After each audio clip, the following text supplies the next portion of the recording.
Thank you so much. I'm Lynn Videcka, and I'm privileged and honored to be a professor and the dean of the School of Social Work here at the University of Michigan.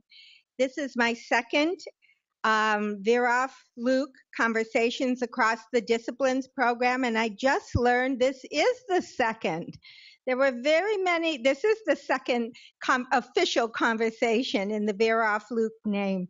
And there's so many things at the school that have come so far before me that I'm still learning about and catching up with. But when it comes to the Veroff Luke Conversations Across the Social Disciplines, I'm right on key with the program. So thrilled to welcome you to this event.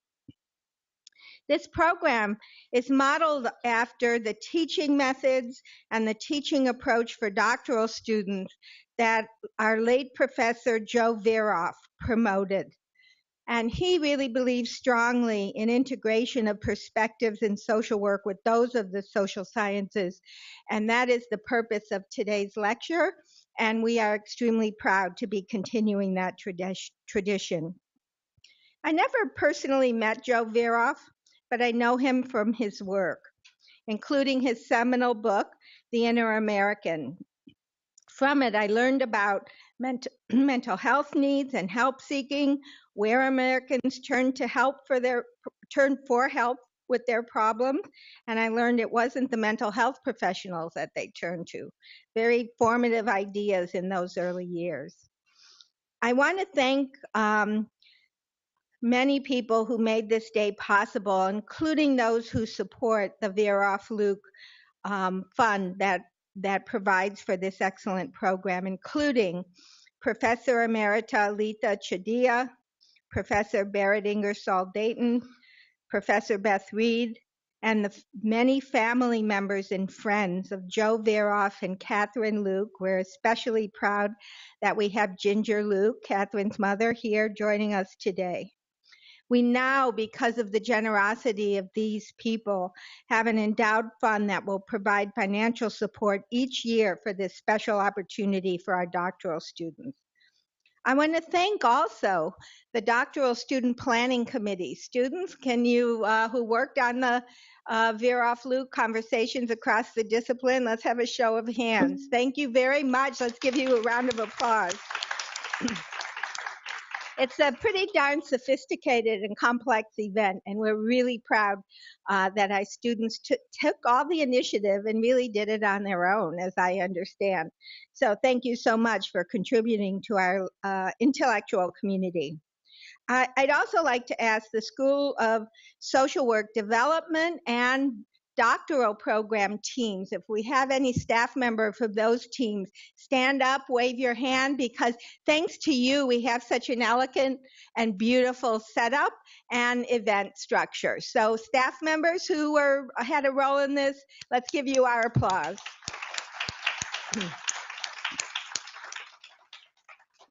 My final duty is to introduce the director of our doctoral program. Daphne Watkins became the director of the joint PhD program in social work and social sciences here at the University of Michigan School of Social Work last January. She's been working hard.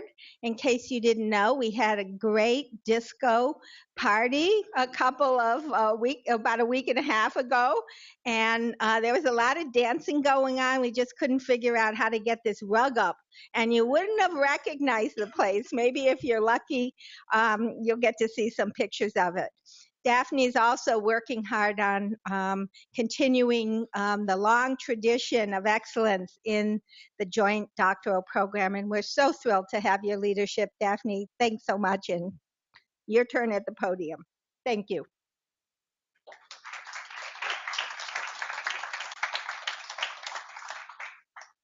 Good afternoon, everyone. All right, so here we are. So it's my job to also add my welcome to the event. Again, my name is Daphne Watkins, and I'm the director of the Joint Doctoral Program in Social Work and Social Science. And as a Joint Doctoral Program Director, I couldn't help but notice another former director's in the audience, Sheila Feld. Could you just give folks a wave? So So great to see you. I've heard great things about you. I look forward to learning more about you and your journey while you were in this role. So thank you so much for being here. So, even though the connection between conversations across social disciplines and the Catherine Luke and Joe Verroff Fund, it is in its second year. From what I've learned, the conversations across social disciplines have been happening in our school and with our social sciences for about a decade, over a decade. So, history shows that David Tucker, with some joint doctoral students a few years ago, really started these conversations and were able to really connect social work and our social sciences. And for those of you who don't know, our PhD program is joint with 5 other social sciences on campus. So anthropology, economics, political science, sociology, and psychology. I think that was 5. Yes, I think that was all 5. And so, as a part of my welcome, I also want to just give you a little bit more information about what the conversations across social disciplines really is about. So, the Conversations Across Social Disciplines is a student organized workshop and speaker series that really started out with some generous funding from our graduate school here, Rackham, on campus. And it's really an opportunity for our joint doctoral students in the interdisciplinary program to really shine because they carry out research that really cuts across very traditional, sometimes non traditional academic boundaries. So, to do this kind of work successfully, it really does require one to develop skills that takes into account differences between the social science disciplines and social work in problem definition, research methodologies, and applied versus basic research approaches. So the goal is of the conversations across social disciplines is really to combine opportunities for student discussions, for reading groups, and for us to literally have conversations, right? Within an interdisciplinary speaker series, so that's what you're going to witness this afternoon. It's going to involve faculty and students representing social work and also our 5 social science disciplines that are affiliated with the Joint Doctoral Program. I'm super excited about Katie and Mike and Otto's work thus far. They have worked very hard to make sure that we have just the most elite group of panelists this evening, and I know you're going to have a great time. So with that, I just offer again a welcome to the event. I believe there is still a few items of food in the back, so I think this is the kind of space where we can be comfortable, we can continue to enjoy ourselves, but also have a really great time listening to the panel. Thank you so much.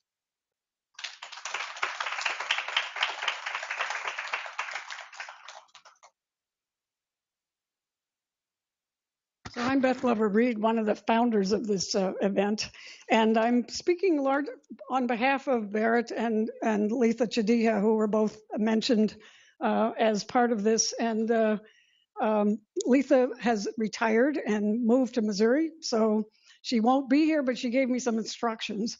And partly she wanted to congratulate the students for pulling this off, and she's looking forward to seeing the video of it. But she also wanted to talk a little bit about the fund, and was interested in trying to inspire people to think creatively about doing more things like this. So I want to tell you a little bit about how this came about, in hopes to inspire you to take on some things like this.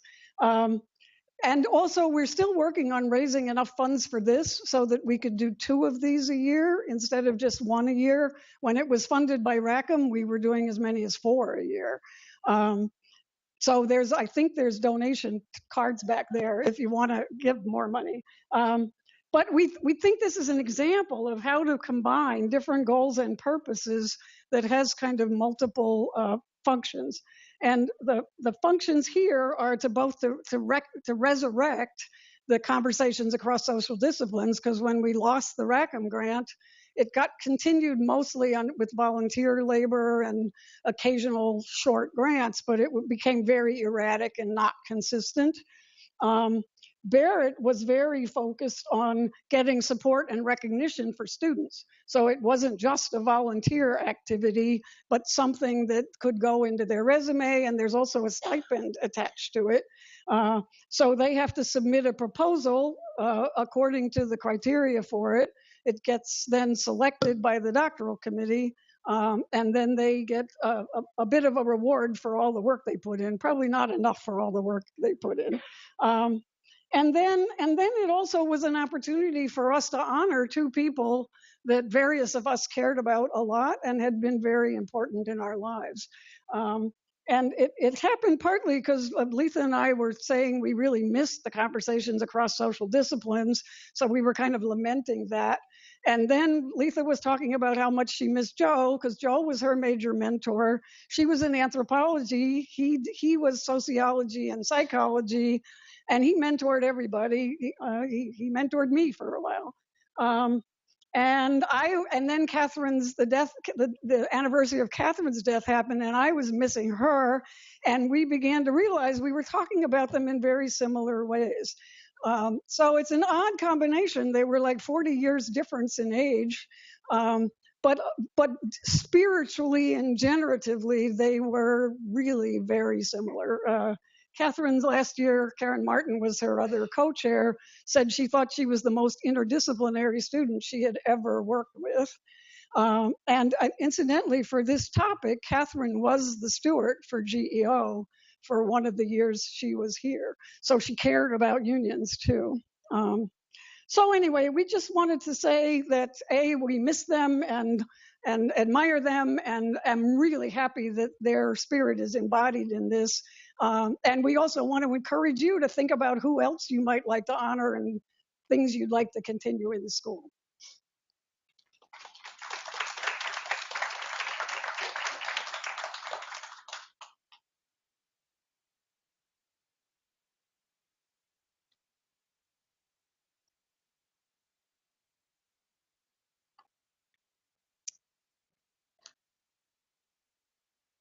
Good afternoon. My name is Catherine Berenger, and I'm one of the organizers for the Conversations Across Social Disciplines, and I'm a second-year student in the joint program in Anthropology and Social Work. And I'm delighted to be here to be able to introduce our panelists today. So our first panelist is Dr. Lawrence Root, and Dr. Root is Professor Emeritus at the University of Michigan School of Social Work, and his research and practice have focused on the intersection of employment and social welfare, including fringe benefits and social policy, employee assistance programs, aging and work-family flexibility, employment issues among low-income individuals, and international labor. From 1993 to 2008, Professor Root directed the university's Institute of Labor and Industrial Relations, and he also chaired the President's Committee on Labor Standards and Human Rights, which addressed sweatshop conditions in the apparel industry.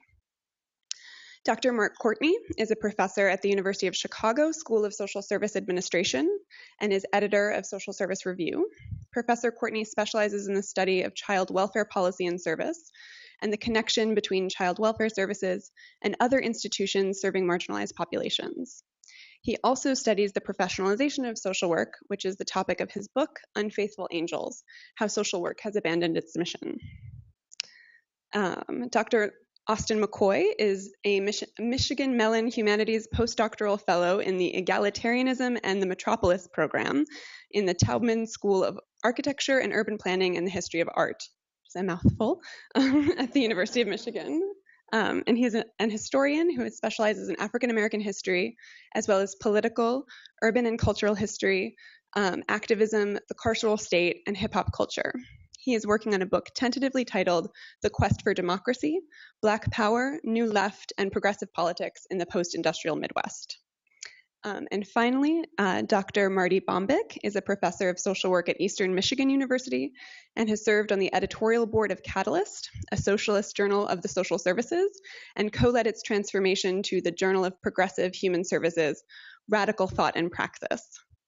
While a student in the joint doctoral program here in social work and psychology, Professor Bombyk served as president of GEO, the Graduate Student Labor Union here, and she is presently the steward for EMU's social work faculty in their union, the American Association of University Professors. I'd also like to introduce the organizers of the event, Michael Evangelist, Otto Alves, and myself. And as organizers of this panel, it was important to Michael, Otto, and I to bring together a group of panelists who really bridge the divide between scholarship and practice. In their personal, professional, and academic work, all four of our panelists bridge this divide in some way. They are deeply engaged in social work as a profession or in movements for social, racial, and economic justice. And they are simultaneously engaged in critical scholarship that takes activism and social work seriously, and that also holds these movements and this profession to account. We find this to be especially important at this particular moment when student activists around the country and here on this campus are challenging educational institutions and scholars to think critically about issues of labor and work. From graduate students and lecturers organizing efforts in recent GEO and LEO campaigns, to unionizing efforts among students at places like the University of Chicago, to recent efforts of MSW students here in this school to organize around compensation for field placement labor. So with that, we'd like to welcome our panelists to begin this conversation. We'll be hearing from each of the panelists before a moderated conversation and then opening up to Q&A. So now I'm delighted to give it up to Professor Larry Root.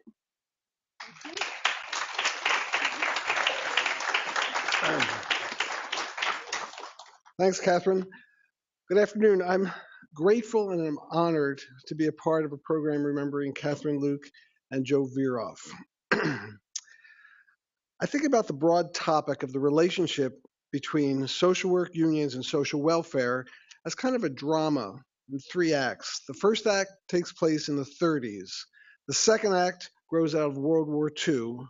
And the third act, which we're now in, is characterized by factors, a swirl of factors, including globalization, technological change,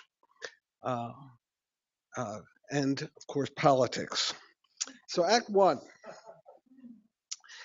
The 1930s Great Depression and the programs of the Roosevelt administration created new responsibilities for government, brought social workers into government service, and stimulated an expansion and increased diversity in the union movement.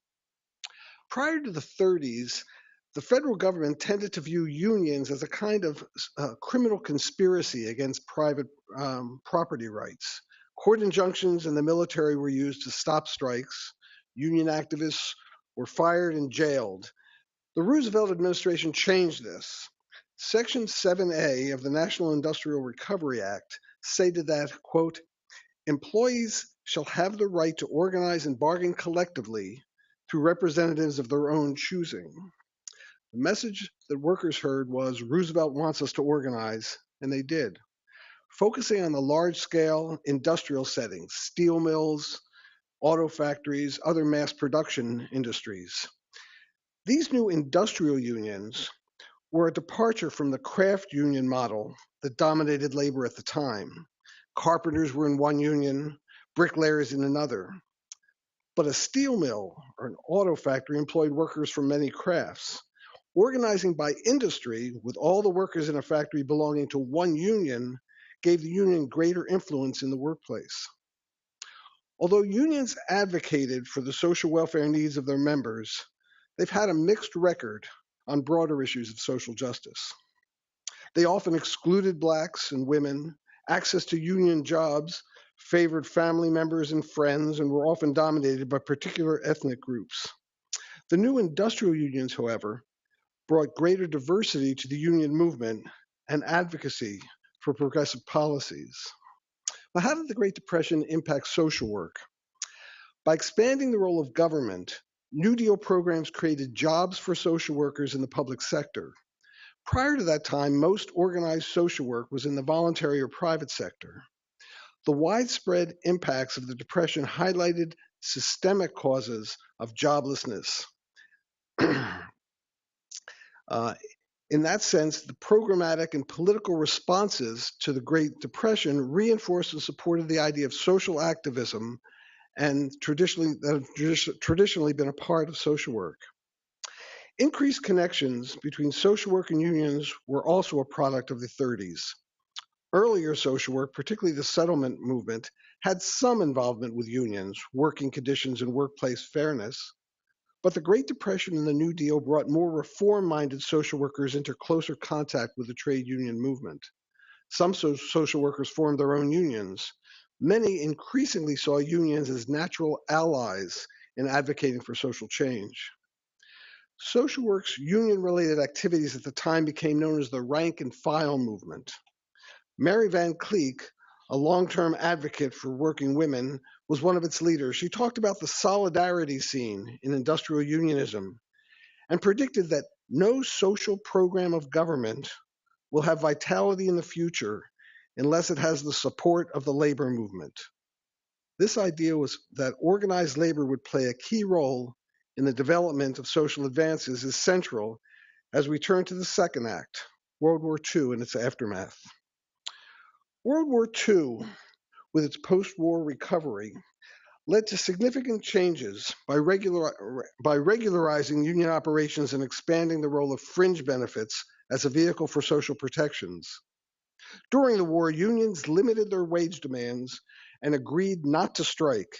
In exchange, the government supported union security provisions, such as allowing a dues checkoff, which treats union dues as a regular, routine payroll deduction. This and related provisions have been important for the organizational stability of unions. As we shall see in Act 3, such union security provisions have become the target for anti-union right-to-work efforts. An increased social welfare role for fringe benefits was another key change coming out of the war experience. Wartime pressure for pay increases was channeled into benefits, pensions, insurance. When a post-war government health insurance initiative failed in 1949, health insurance through the workplace became a regular part of the a regular feature of union and non-union settings.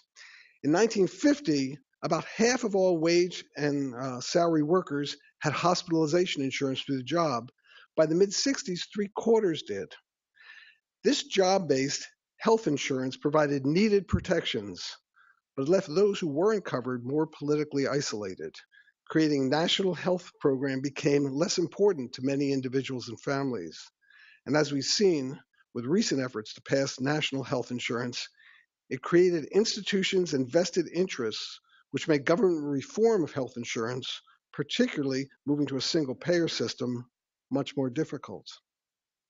Union membership continued to grow, reaching almost 35% of wage and salary workers by the mid-50s. But now much has changed, and this takes us to Act 3, the present. The first two acts in our drama were marked by major events, the Great Depression and World War II. At this stage, we don't see a comparable major event that led to the decrease in unionization and increase in inequality. Instead, we see the cumulative effect of broad changes in the economy, politics, policies, and values. So where are we now? Unionization now hovers around 10%. Excluding public employees, the private sector unionization rate is about 7%. At the same time, income inequality has sharply increased.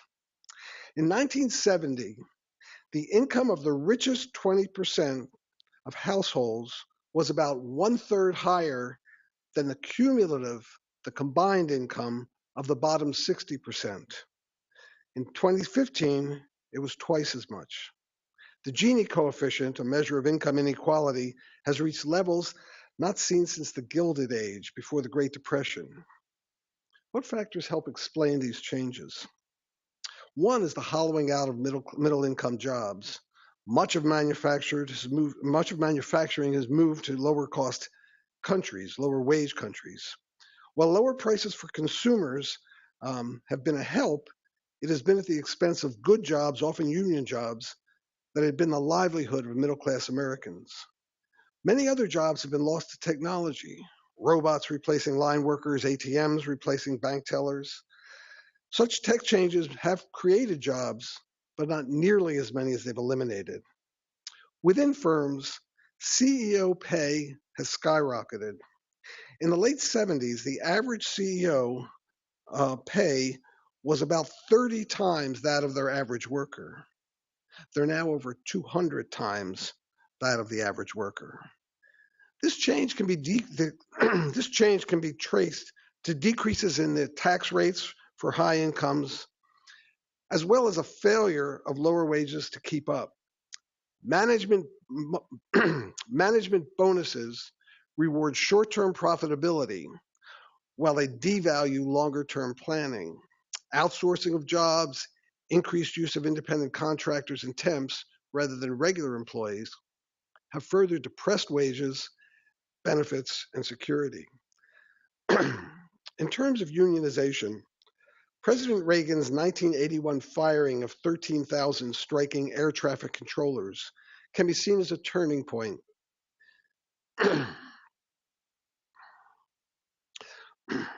In management union relations. It triggered more aggressive anti-union corporate policies such as hiring permanent replacement workers during strikes, something that, while legal, was seldom done.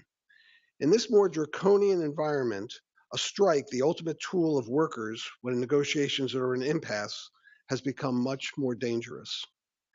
Since the 80s, anti-union rhetoric has ratcheted up, and initiatives in state government have attacked union security measures such as the dues checkoff and agency fees, the reduced monthly fee paid by employees who are represented by unions but don't want to actually join the union.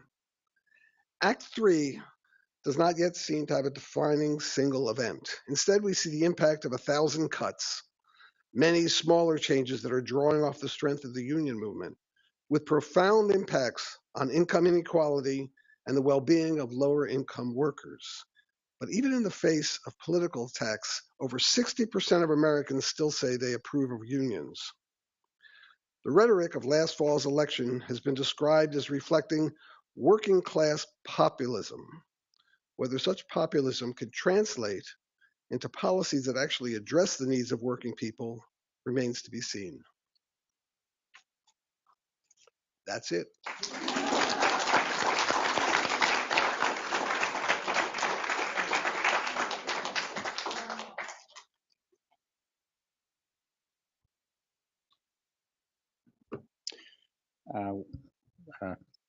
Thanks for having me here. I did participate in one of these before the current iteration of it, and I was happy when I was invited because I knew if nothing else I'd learn a lot and it'd be a great conversation. Blessed by Larry's history there, I'm spared the need to provide much of that. What I'm going to talk about is a few things. One, why I think the professionalization of social work and the form that that's taken gets in the way of the relationship between social work and unionization of social service functions. Secondly, how the reproduction of the profession through social work education and research may in fact be getting in the way. And I'm at one of the elite institutions like the one I teach at. So this is a question for those of us at these elite institutions. And then lastly, talk a little bit about work in my own area of practice, child welfare services, and what I think it may offer for thinking about where there are opportunities to do more in terms of strengthening our relationship with organized labor. So professionalization of social work. Let's cut to the chase. Professions are, I'm sympathetic to the modern sociology of professions, Andy Abbott at the University of Chicago, or maybe even more accurately, the work by Stanley Winokur and Michael Reich on From Charity to Enterprise. It basically characterizes professions as turf claiming operations.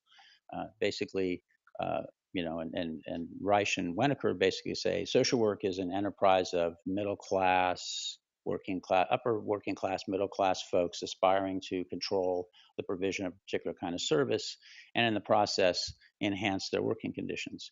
And I think generally professions are seen these days by the folks who study them as efforts by groups of folks to control the provision of a service with a claim of expertise in order to achieve lofty goals, but at the end of the day, to be able to control the provision of that service. So think doctors, go out and try to practice medicine, see how long you'll stay out of jail, or the law, for example.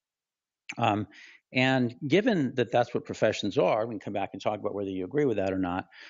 We have a challenge. Our turf is all over the map. It's really diverse, fragmented, and I think in schools of social work, we have an ongoing discourse and sort of a truce over the breadth of that scope. We do all kinds of different things, from social policy to administration to direct practice. And then within direct practice, we're sort of all over the map. I don't think that's a bad thing, but I think it's pretty hard to say, and now we're going to organize ourselves to claim that turf successfully and control it the way that other professions have. And if you think of, using the old lingo, semi-profession, teaching and nursing have gone way more in the direction of unionization, but they have a scope of professional practice that's much narrower than we have. And I think that has a lot to do with why they've been able to do that. And then I think in a related vein, if you look at the history of social work, I mean, professionals, one of the main things professionals want is autonomy. They want to have an autonomous relationship with a client, a patient, a consumer, where they get to negotiate the terms of that relationship, and they like to get paid reasonably well to do that.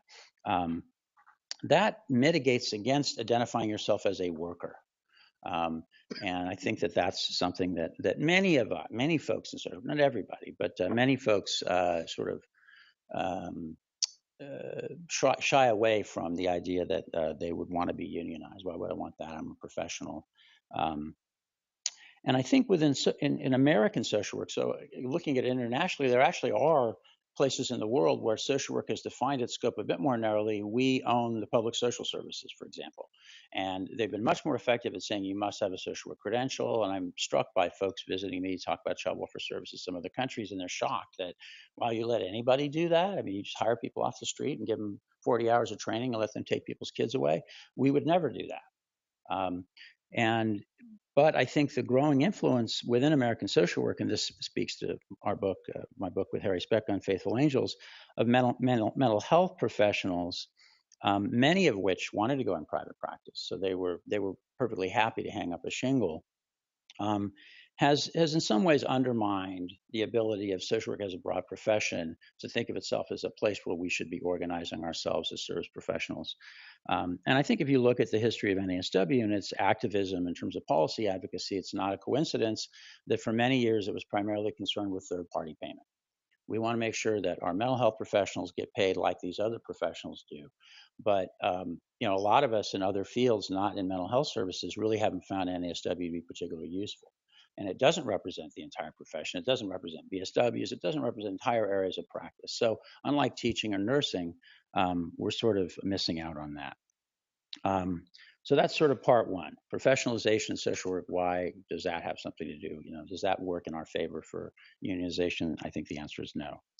Secondly, the reproduction of the profession through social work research and education. So I think in my life, my career in social work, I got a question this morning from a doctoral student. Do you think that social work education has been totally overtaken by positivism? And I said, well, I'm not sure about that. I think we were positivists from the beginning. I mean, the folks that organized state corrections institutions in the 19th century started collecting data on who they were serving, and that was their claimed expertise. We're experts at running these institutions. We would look at outcomes, et cetera. What I think is different, perhaps in the last 30 years or so, is the focus on elite institutions and making sure we're hiring people that can get their research funded, particularly by the major federal research funding institutions. And they don't fund research on everything. And so I think that that's contributed to a lack of research on the profession, including the profession's relationship with labor and other institutions. And I reflect on who was on the faculty at Berkeley when I was a student and sort of who was out there when I started in the early 90s. And there were more people, it seemed to me, at the top universities who actually did scholarship on the profession. And I've said a few times at the University of Chicago, we wouldn't actually entertain an application from a doctoral student who said, I study the profession. And I have yet to have a colleague disagree with me. I said, yeah, that's true. They better have some other area of scholarship. So I think that in some ways we've moved in the direction of what's acceptable scholarship at the top schools that doesn't really prioritize this kind of work. And so I think that's part of a problem for us. Another problem is that particularly at the top private universities, we have no history of unionization. We'll come back and talk about that. We're just going to have a vote at the University of Chicago to unionize our contingent employees, lecturers and our students. It's no brainer to me, but that's certainly not the rhetoric from university leadership. And my faculties had no discussion about this. I've raised the issue a couple times, really no interest in us having a discussion about whether this is a good thing or bad thing for our students or the 100 plus lecturers that get poorly paid to teach the classes that we don't. So I think there's been a decline in the interest in studying social work as a profession in the places that have the most resources to do that. and a lack of interest in that scholarship. So I think that contributes to a lack of reflection on the relationship between social work and organized labor and the potential of us to unionize. So then lastly, I'll conclude with some comments on my own area of practice. I think it exemplifies some opportunities. So child welfare services, a couple of observations. First of all, a lot of discussion about privatization in human services, child welfare services. Child welfare services were voluntary sector functions for 100 years before the government actually had serious money involved or was really creating national policy, in many cases even state policy. So the voluntary sector, which our profession in many ways came out of, has been doing this for a long time. That being said, child welfare services is also a place where there's actually a fair amount of unionization. Core functions of that service. We are not allowing people to go out and do investigations almost anywhere. Core function without them being a public employee. Not all those public employees are unionized, but in many places they are. So when I was in the state of Washington, all core child welfare functions are provided by members of AFSCME. And it's interesting, if you look across the country, that's much more common in the west of the Mississippi, where economic population growth was in the post-war period. And here's a new function, and the government's paying for it. Public employee unions are more present than it is out here, where the Children's Aid Society goes back 150 years in New York City, is a huge not-for-profit, and core child welfare functions in New York have always been done by the voluntary sector. So a question I would close with is, and I'll give you my case study. I worked in a not-for-profit organization before I went back to Berkeley. I was a clinical psychologist, decided, hey, these social workers have a much better idea of how to reform the system than clinical psychologists do. And we went to SEIU, or actually asked me to try to organize the group care workers in California, which there were thousands. They were all employed by organizations with the same policy framework, government funding. And at that time, the unions were not interested. And it wasn't that they explained that it won't work or it's hard, but they just said, you're too small, we're not interested. Each of your employers is kind of small, it's not worth our effort. I think that's changed. I think the efforts by Unite, by SEIU to sort of look into how can we organize their sectors are really promising. I think in the area of child and family services, in the absence of efforts to organize in the voluntary sector, it's a lost cause. That we're not going to suddenly convert all of these not-for-profit agency jobs into public employee jobs that are union and we can organize. So just throw out, it could be wrong, but I just wanted to throw that out there as both an opportunity and a challenge for folks who want to organize the social work labor force. Thanks.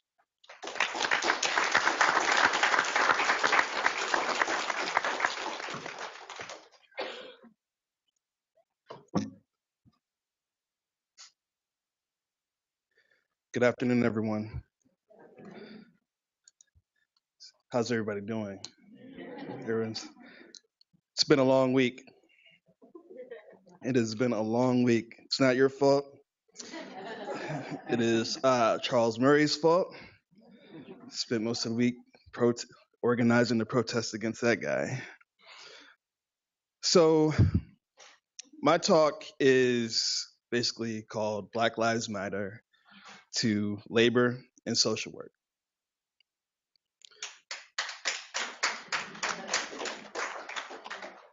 So before I get going, I need you to repeat after me. Black Lives Matter. Black women's lives matter. Black women's lives matter. Black trans lives matter. Black trans lives matter. Say your name. Say your name. Say your name. I need to hear more people say her name. Say her name. Aura Rosser. Need to hear you all say Aura Rosser. Thank you. So I'm going to start with the quote. For as I've said, the police system of the South was originally designed to keep track of all Negroes, not simply of criminals. And when the Negroes were freed and the whole South was convinced of the impossibility of free Negro labor, the first and almost universal device was to use the courts as a means of re-enslaving the blacks. And that is from W.E.B. Du Bois, from The Souls of Black Folk. So the question of what to do with the Black worker has represented one of this country's greatest dilemmas. As Du Bois recognized after slavery and Reconstruction, the enslavement of Black laborers led to the policing of not just slaves, but all Black people living in the United States. While freedom from enslavement obviously represented progress, emancipation entrenched a racial contradiction in American capitalism that persisted into the 21st century. The presence of a racialized labor surplus, which engenders a compulsion by employers, white vigilantes, and state actors like the police to inflict violence upon Black people. Emancipation, economic depression and recession, automation, deindustrialization, and free trade policies that facilitate what we call globalization has contributed to these conditions for violence inflicted upon Black bodies. The violence has manifested itself in many forms since the end of slavery: lynching, incarceration, economic and labor exploitation, structural unemployment, as well as police brutality.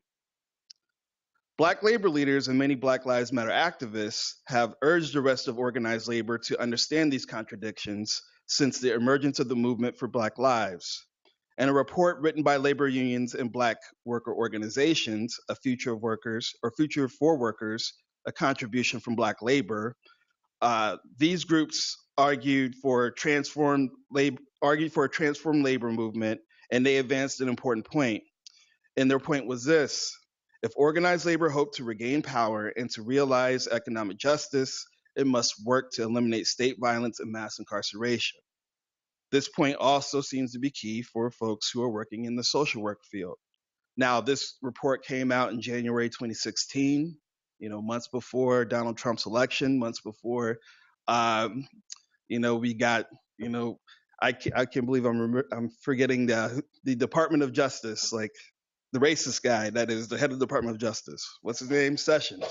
Like before he came in, before he was appointed, right? I mean, so this is right. This report comes out at a time when there was some hope that moving the state to sort of reform the ways in which it practiced policing was afoot. Whereas like now, like Sessions is rolling some of these policies back, as many of us suspected, and to continue, social workers have to also work in these conditions, though, right? These conditions of entrenched poverty, worker exploitation, structural unemployment, the persistence of racial segregation, the privatization and policing of public space, and police violence, right? I mean, so, not only, we have poor folks, poor people of color who are living in these conditions, we have workers who are often not compensated enough trying to work to help bring folks dignity in these same conditions. So part of my talk is also I'm going to reference some more local events that have happened on not on campus, but in the community, and that are related to some of the chants that I just led you all in. And, I'm not an expert in social work. I focus mostly on organized labor and other progressive social movements in the Midwest, like Katie said. But in my organizing around the Ora Rosser shooting in November 2014, one of the things that I learned was that, and it would be obvious to you all, but not to some of us, was that, right, like for social workers to have an impact in the Black Lives Matter movement, it seemed like the field of mental health was like the most direct path. And, in some of these conditions that I mentioned, before, sort of like helped lay the groundwork for Ann Arbor police to, respond to a domestic call on November 9th, 2014, entering an apartment. And within 10 seconds, one officer pulling a taser and another officer pulling his gun, and both of them discharging their weapons at the same time with a bullet, knocking Ora Rosser back into the kitchen and killing her, right? So there were questions that many of us had. This was a couple of weeks before the St. Louis County prosecutor would announce that they weren't going to charge Darren Wilson. This is in the midst of, other Black Lives Matter protests, and, Ann Arbor police. Ann Arbor is a city. People claim it's progressive. these things don't happen. What are you talking about? Racism doesn't really exist here. Well, a Black woman was shot and killed by the police. So that caused many of us to go out and start protesting. And we were working with, some students from the School of Social Work. We're also working with some members from the Graduate Employee Organization.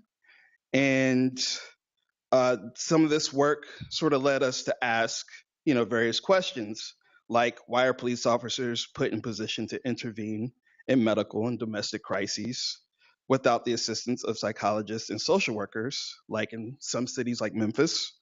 Other questions, why do we continually fail to fully understand police killings in an intersectional manner? Because the national narratives around police shootings, mostly before Sandra Bland's death later on in 2015, revolved around young Black men or Black male adults. And this sort of narrative, the state's conspiracy to kill our Black boys, right? That's what, even my parents sort of would talk to me about when we were talking about how do you interact with the police, right? I mean, so like this sort of narrative is really entrenched, and this is something that we were coming up against, so it was gender. It was an issue of gender, poverty, and age. Because she was 40 years old, typically we focus more on younger folks, so we were trying to ask that question, right? Like, I mean, how do we, why does intersectionality sort of is typically missing in these cases? And then the obvious question is, how do we arrive at the point where police intervention in medical crises, especially related to African Americans, why does that become a life or death situation? So it's like I said, like we worked with GEO, we worked with some folks from the School of Social Work. Our demands basically was to, get the state or get the mayor to apologize, which he didn't.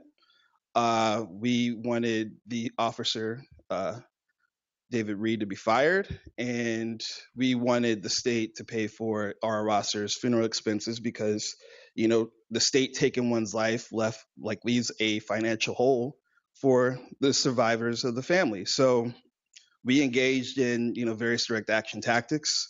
But I think one of the sort of one outcome was, the City Council, the Human Rights Commission, they've been working on trying to develop a citizen review board.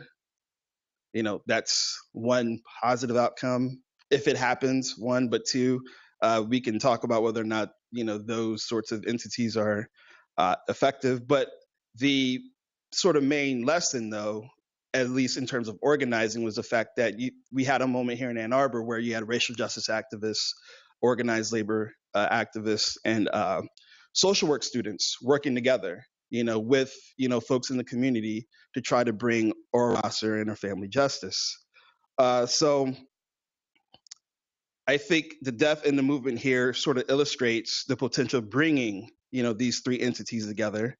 And, the question then becomes, what are some political directions we can take going from there?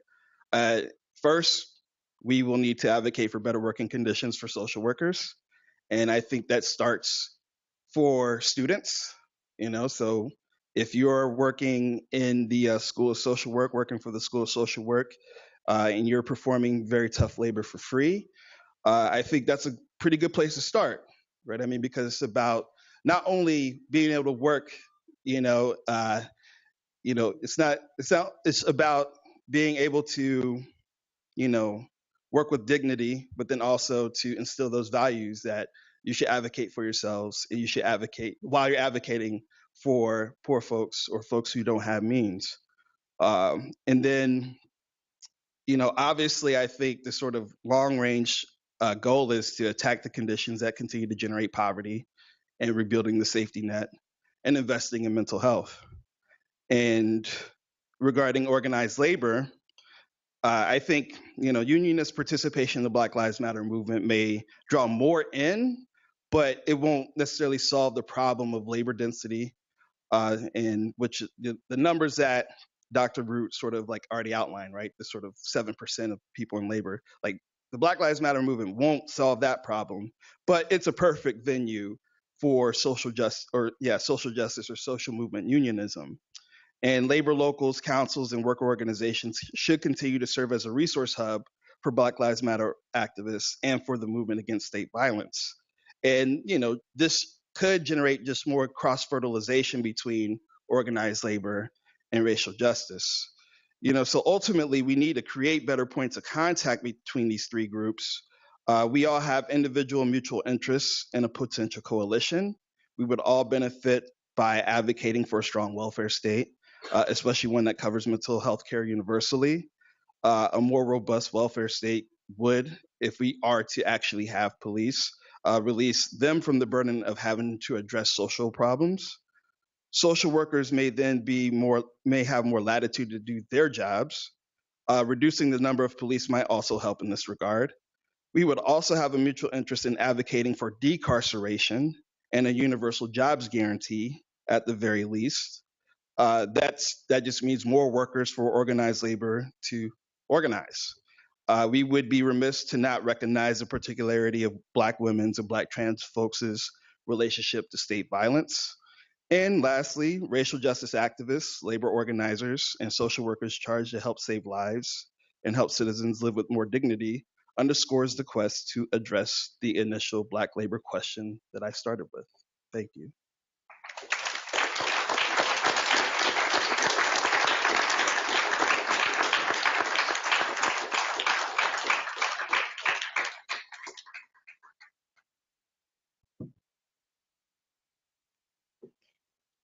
It's a pleasure to be with you today. I want to extend my thanks to the doctoral students who organized this historic forum, to my colleagues, mentors, and friends on the School of Social Work faculty and staff, and also to acknowledge the generosity of the Virof Luke Fund.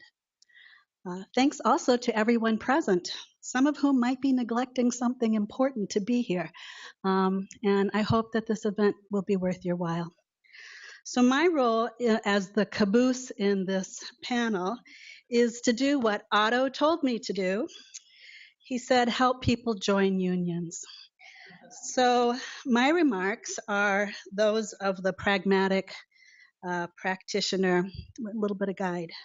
So as indicated by the other speakers, social workers have historically been supportive of organized labor, from the Jane Club at the Hull House and the Settlement House movement to the counseling services in unions' employee assistance programs.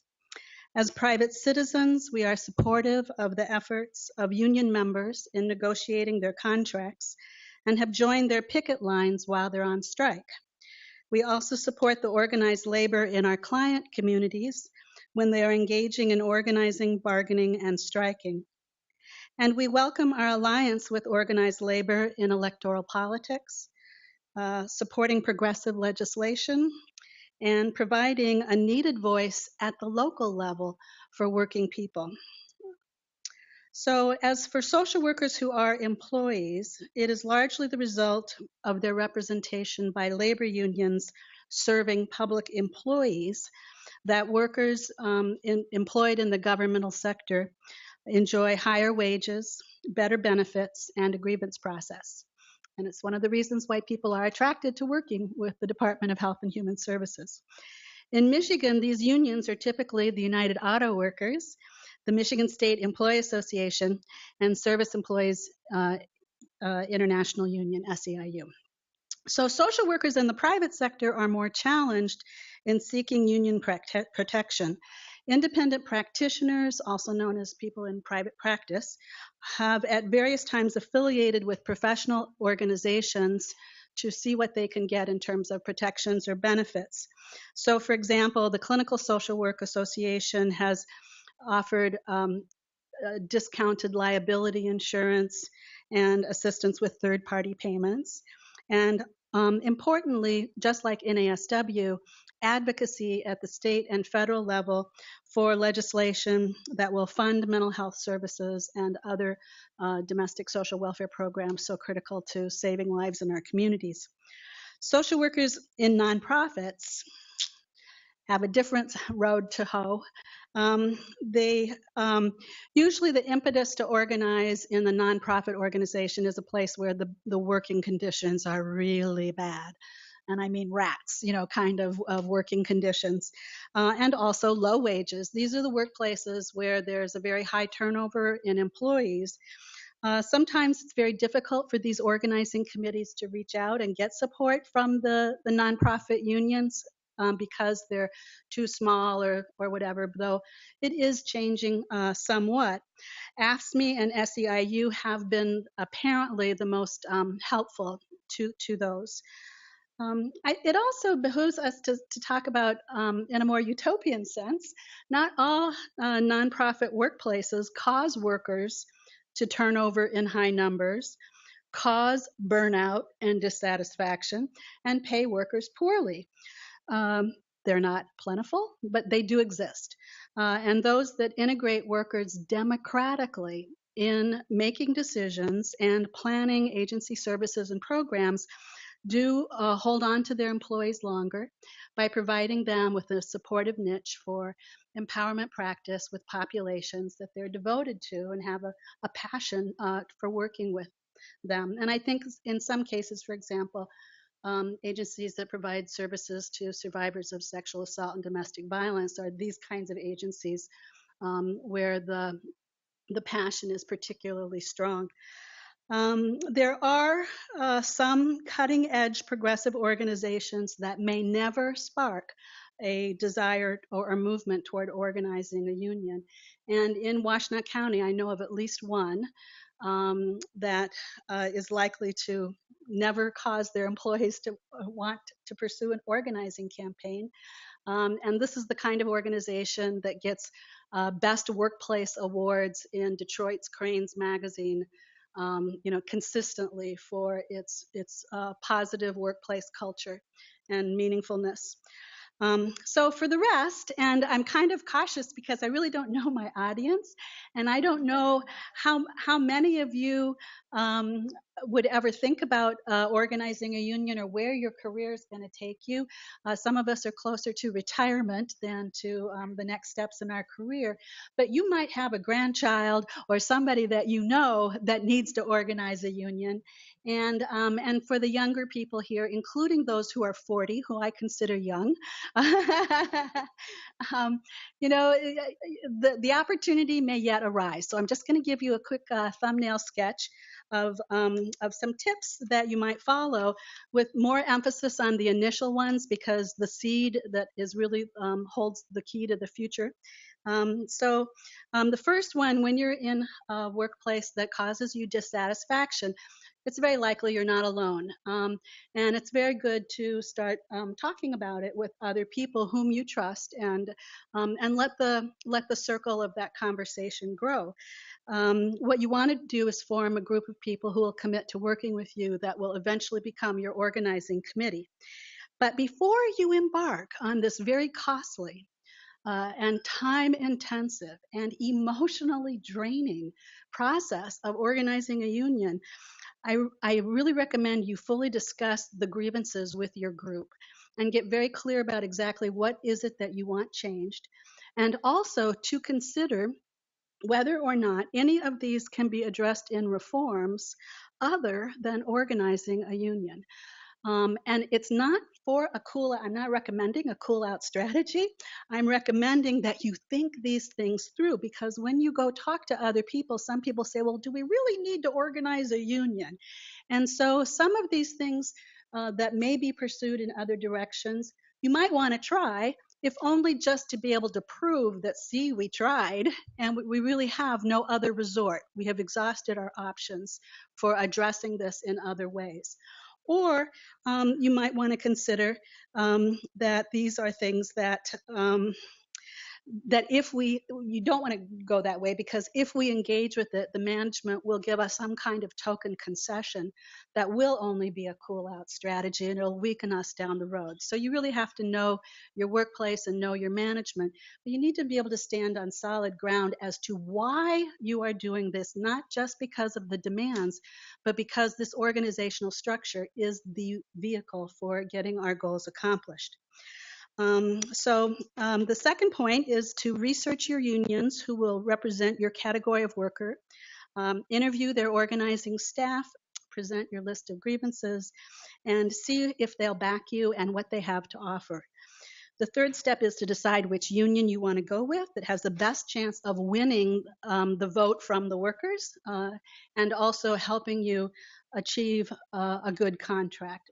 So you might want to consider their past history of working with similar groups, whether they can provide paid staff support to your efforts, whether they can provide stipends to the leadership for their labor. And I must emphasize legal backup is huge.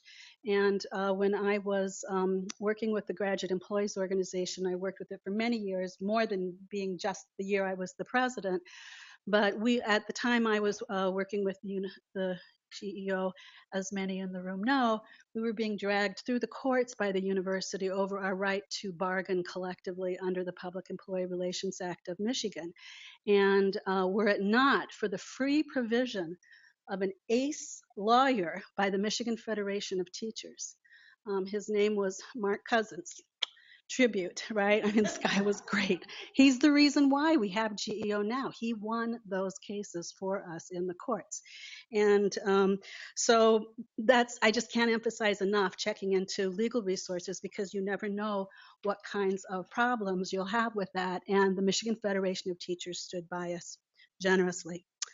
So now I'm on the fourth step, meet until you think you have 51% behind you who will vote for being represented by the union that you recommend, and you collect authorization cards for a certification vote. An authorization card is something every employee signs that says, I approve of being represented by this union. If you have 51% collected signed from your workplace, you don't have to have a certification vote. You need a minimum of 30% to have a vote. So if you only get 30%, then you schedule a vote and you campaign and try to win in that time while you're gearing up for the certification vote. So this is also step 5, where you will need to, at this point, prepare for the counter arguments of management that are going to be basically an attack on your drive. And you have to be prepared for it so that you can handle it. And my advice in this case is try not to add to the toxic conflict that will ensue, and be like Michelle Obama. When they go low, you go high, because it does get kind of ugly. So step 6, certify the union, get there. And then step 7, we're downhill from here. It's actually more complicated. Elect your union officers and your stewards who will represent the shops or the departments, departmental units of your labor union. So in my case, the School of Social Work is my shop for the American Association of University Professors that represents EMU very well. And then you approve a usable, meaningful set of bylaws. By now, you're on number 9, develop a representative bargaining council that will vet the bargaining process, including what are our demands and what do we want and what do we need and what is the language. The bargaining council will elect the bargaining team, and they will bargain the contract. And the rank and file will organize strength to get them through this very challenging bargaining stage, which may require different levels of incremental job actions, possibly culminating in a strike. Step 12, it's a 12-step recovery program. We're recovering social justice, right? Win your first contract. It won't be perfect. It will not be perfect, but it will be a start. And every time after that, you can keep on going with your union and incrementally achieving your demands, such that the Graduate Employees Organization's benefits are better than what most of the PhD graduates from this university will have when they go to their first employer as assistant professors. The incremental improvement in the contract has been really astounding and so laudatory. So all of the steps I've mentioned could be taught in full-length day-long workshops or longer. If they are available to you when you're at that point, attend them. And also research and read widely on whatever your particular concerns are. Reach out to other allies for their advice and support. And good luck. Solidarity.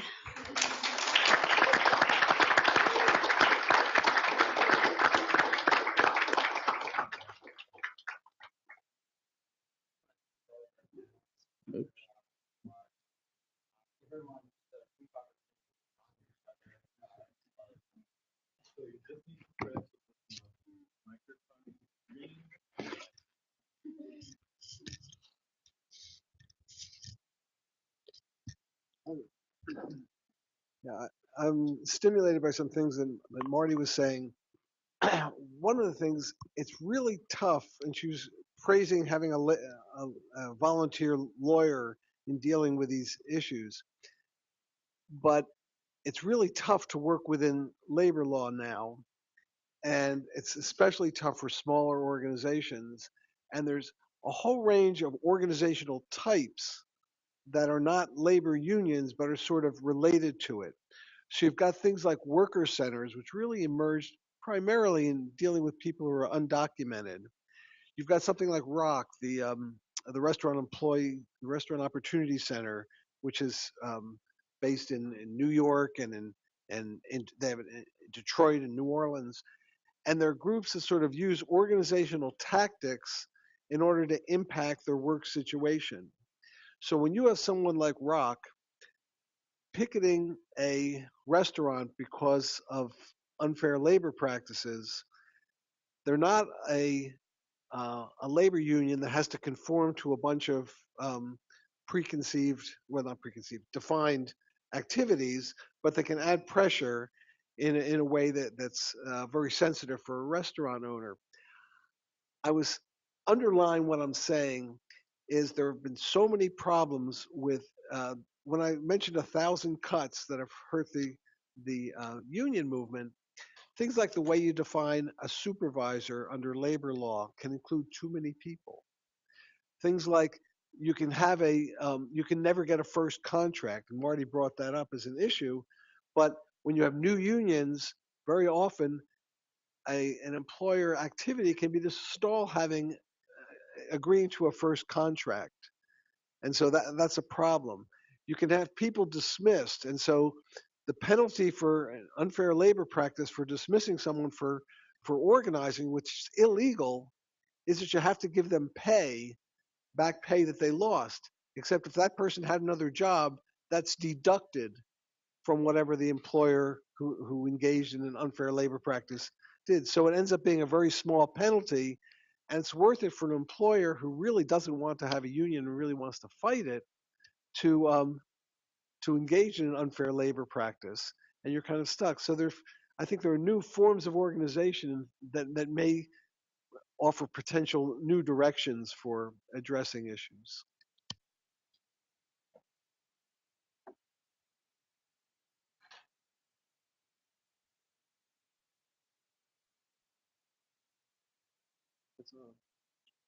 That's on.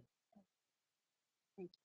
I just want to address the interconnectedness of so many social justice issues around labor and exploitation. And two topics that need to be said at this forum are human trafficking, affecting over 40 million people on the planet. Most of it is labor trafficking, though of course we know about the sexual trafficking, but much of it is labor trafficking, where people by the millions are living in slavery today.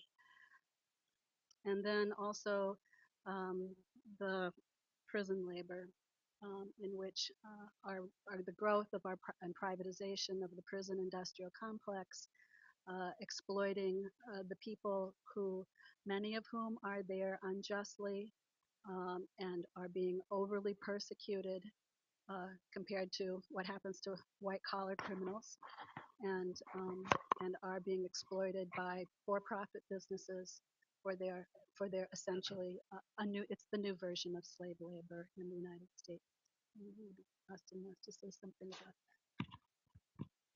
Yeah, so I mean, I think a couple things to sort of like, remember when it comes to like privatization.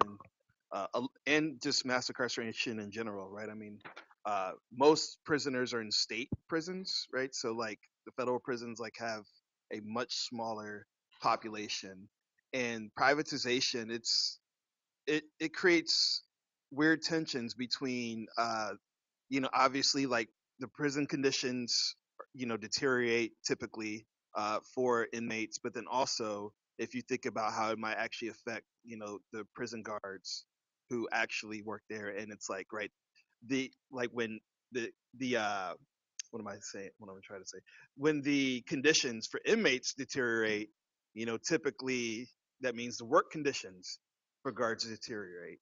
Now, me saying all that, I would just, I think the best way to sort of address this problem is to close prisons and to take that money and take the laborers, right? Like either find ways to, create more jobs that's outside of the carceral state, you know, or like repurpose prisons, or like you take that money that is going into prisons policing, and you try to find ways to like have other sorts of government funded job guarantees.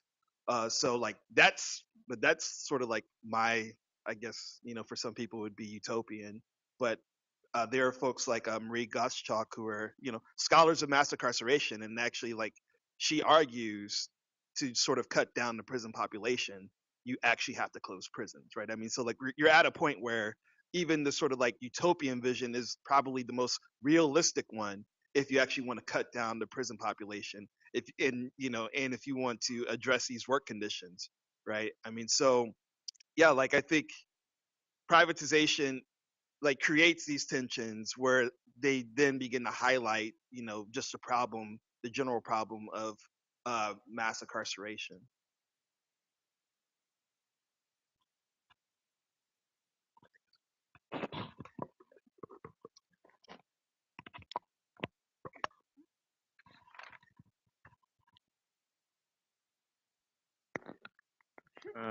Everyone?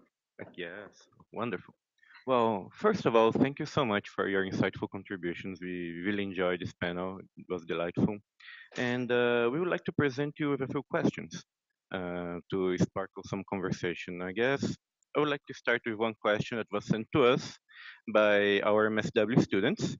As we have been mentioning in our introduction, we have a group of MSW students organizing for the fair compensation of labor that they conduct in field placements in their required internships in order to get their MSW and their license, professional license.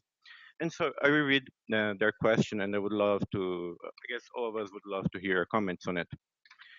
They say, as social workers, we're trained to advocate for our clients. What are your thoughts on social workers advocating for themselves in terms of fair compensation? And of course, beginning in their formal training for required field placement labor. And secondly, how do you think this struggle ties with the history of social work as a profession in general?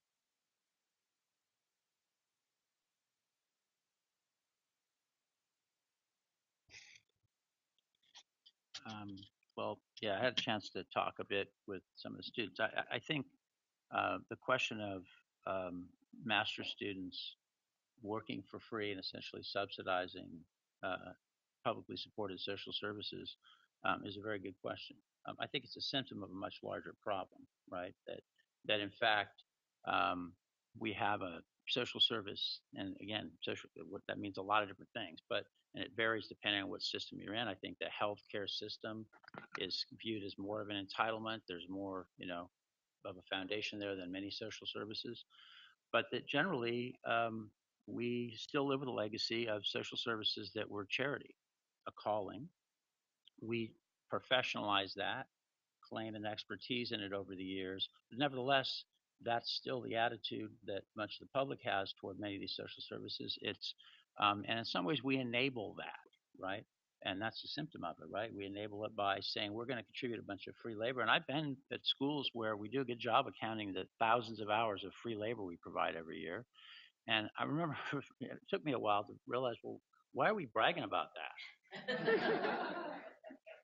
right? I mean, and I understand why our partners in the not-for-profit world in particular, because that's where a lot of these internships are, maybe they're in government, um, view that labor as important, and they're doing us a service. It's a tricky proposition. If you just go out and say we're not going to work without getting paid, your school's going to have a hard time functioning, right? Unless there's, you're dealing with this underlying problem, which is we, in many ways, subsidize services that ought to be a right for people who need them. And it's going to take strategy and it's going to take strategy, unfortunately, that's specific to each of those areas, because we have all these silos and we divided things up and people think of themselves that way, um, in order to change that so that we view that work as something people should be compensated for. Maybe they're not compensated as much as somebody who has a degree, who has training, etc., but that's part of doing business, right? And before I even got to social work, I was in mental health, right? Public mental health system in California is largely run by free labor, people that need their 3,000 hours. A lot of that work's not getting paid. Um, and it's kind of a pyramid scheme in some ways, right? And again, we compete for that turf with other professions who accept that pyramid scheme. So I'm glad. I think if nothing else, the students here hopefully will get my colleagues in social work education to revisit this idea. Like, is this really the way we want to do business? I don't think we're going to get from here to something else very quickly. But if we don't think about it strategically, we'll never get from here to there. Yeah, so thank you so much again. So I think many of you mentioned in your talks these kinds of massive structural changes to work in recent years, including the increasing service sector, increasing gig economy, as well as mass incarceration, the disappearance of welfare.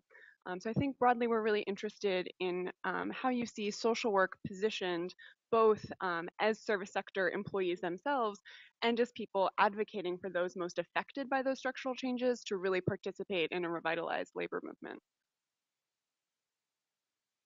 Anybody?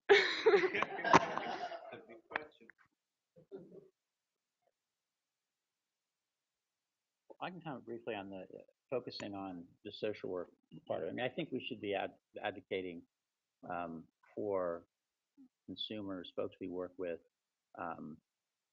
many of whom work in forms of employment that in the absence of organization aren't going to pay a living wage. So I think that, and others can talk about that.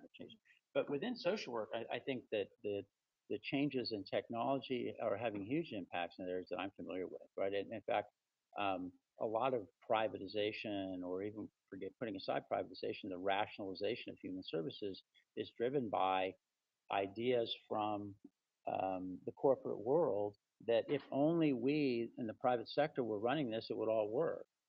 And it would be easy. I ran a research center at the University of Washington that was funded by, the CEO and his wife of Microsoft. And, wonderful people, and they gave $10 million to School of Social Work. But at the end of the day, they believed that if the human services, in this case, child and family services in the state of Washington, were run like Microsoft, everything would be good. And I think that it is the case that we should learn how to use these technologies and they can improve our practice, etc. But that's not the problem. Right? A problem, for example, in the state of Washington would be that as a professor at the University of Washington, teaching folks who are not working in the child welfare system, I made 3 times as much as the person running the human services system in that state. That's the problem, right? And so I think we want to have that expertise, but to think that that expertise really addresses the problems with human service delivery, I think is naive, right? And so we need to be accepting that. On the one hand, to say that totally misses the point makes us liable to be criticized as Luddites who are not going to, incorporate this into our practice. But it is not going to fundamentally address the problem, I think. So how do we go about doing that? And that's where I think organization, I hear what you're saying, but I think if we don't organize the not-for-profits in my realm, for example, there's no hope, right? And I would say that if there's a not-for-profit where the working conditions are so great that everybody's happy, either they have some benefactor that raised, in the world I operate in, I don't think that's possible. without somebody raising money from the community. And so, in other words, we're sort of saying that this is not a state function. We need charity, and we just, those of us that are good at raising those charitable resources, we create working conditions that are ideal.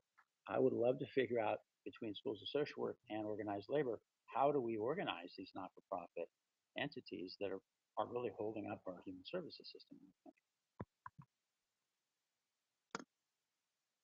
So I'm going to try and address the first two questions with one rambling answer, I'm afraid. So bear with me.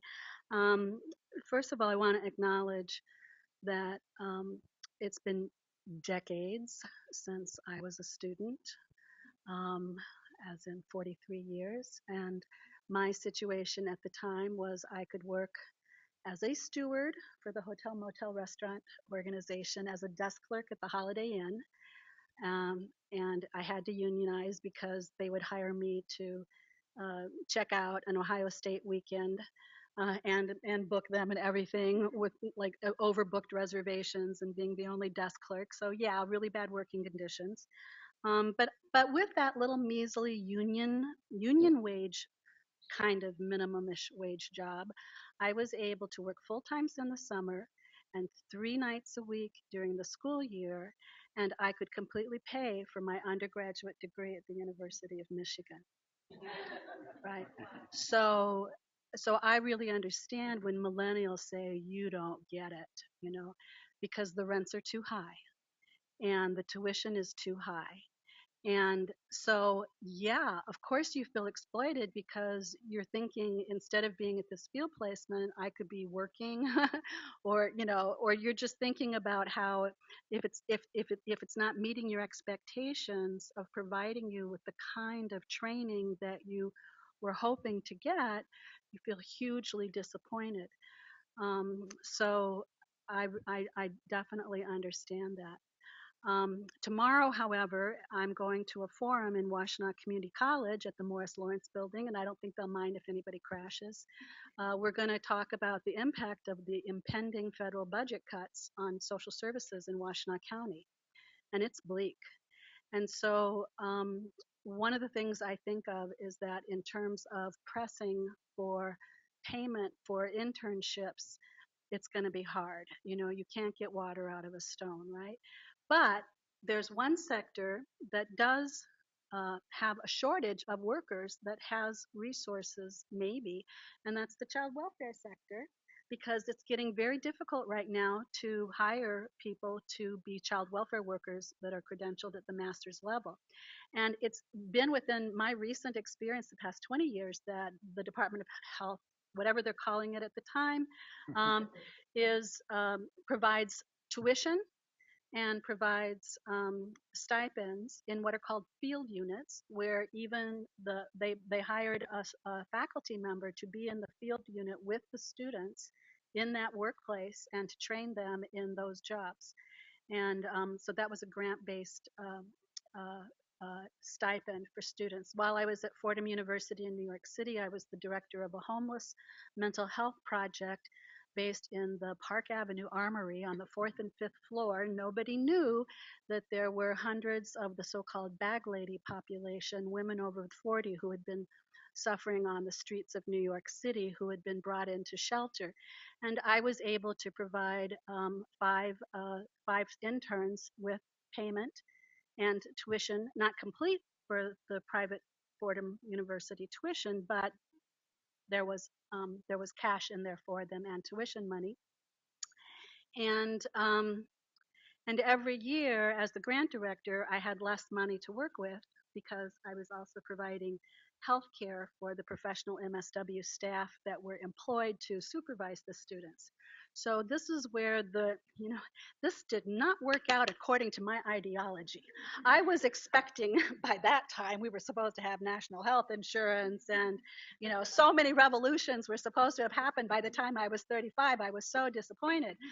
And but seriously, it was, it's really like trying to fashion to keep the ideology as a dream alive within the pragmatics of the situation. Eventually, the funding dried up completely for that grant. But currently at my School of Social Work at Eastern, we have a grant that I believe is providing 15 mental health concentration MSWs with tuition and a $10,000 stipend for their 8 months advanced placement. And they're all working in a structured seminar and focusing on mental health. So the moral of the story is it would behoove us to all social work educators to talk about how we can aggressively pursue field units and paid stipends through grant arrangements, or maybe, go back to Bill Gates or somebody and shake the money tree through private foundation sources for this. But more fundamentally, this is really just a minor, this is it's a short-term solution that would take more years than those who are present and struggling in field placements right now can achieve. Senator Bernie Sanders has proposed college for all. And I firmly believe in this goal, and the American public supports having free public tuition. There's some different standards, like if your family or your FAFSA has less than $250,000 a year income, which I think covers us pretty much. But the idea behind free college for all is to also relieve the burden of student debt that I'm sure is crushing people right now and causing enormous anxiety in the era of he who shall not be named. And it's very scary out there. So if we could have debt relief, plus know that no matter what we make, our children will be able to get a college education, that would be a really huge beginning. Now, what's especially innovative about that, and this is my last point, is that the proposal for covering the cost comes from what is called euphemistically the Robin Hood tax, which immediately sounds great with me. And what that tax entails is a 0.5%, half of 1% tax on every Wall Street transaction, which won't even be noticed by those who are comfortable enough to be making those transactions, but would cumulatively, massively fund human services and public education. And it is not just public education that's being factored in, it is human services as well. And that's how we put water back in that stone and turn it into a sponge or a fountain or a pond or a bog or Great Lakes, I don't know what, but back into the dreaming side of the street. But that's a pathway toward trying to expand the resources where it becomes totally reasonable. Like, oh yeah, why didn't we think about paying you? Of course. But as it is right now, social work agencies are going to be using what available salary they have for the current people that are employed at the MSW and BSW level. And I don't know constructively how it would work. And I haven't had a chance to really engage with people on what the proposal would be, but there would be some agencies, and I know we have agency directors in the room who might speak to this also, that would just be unable to offer internships to students if we made it the demand that we will be providing pay.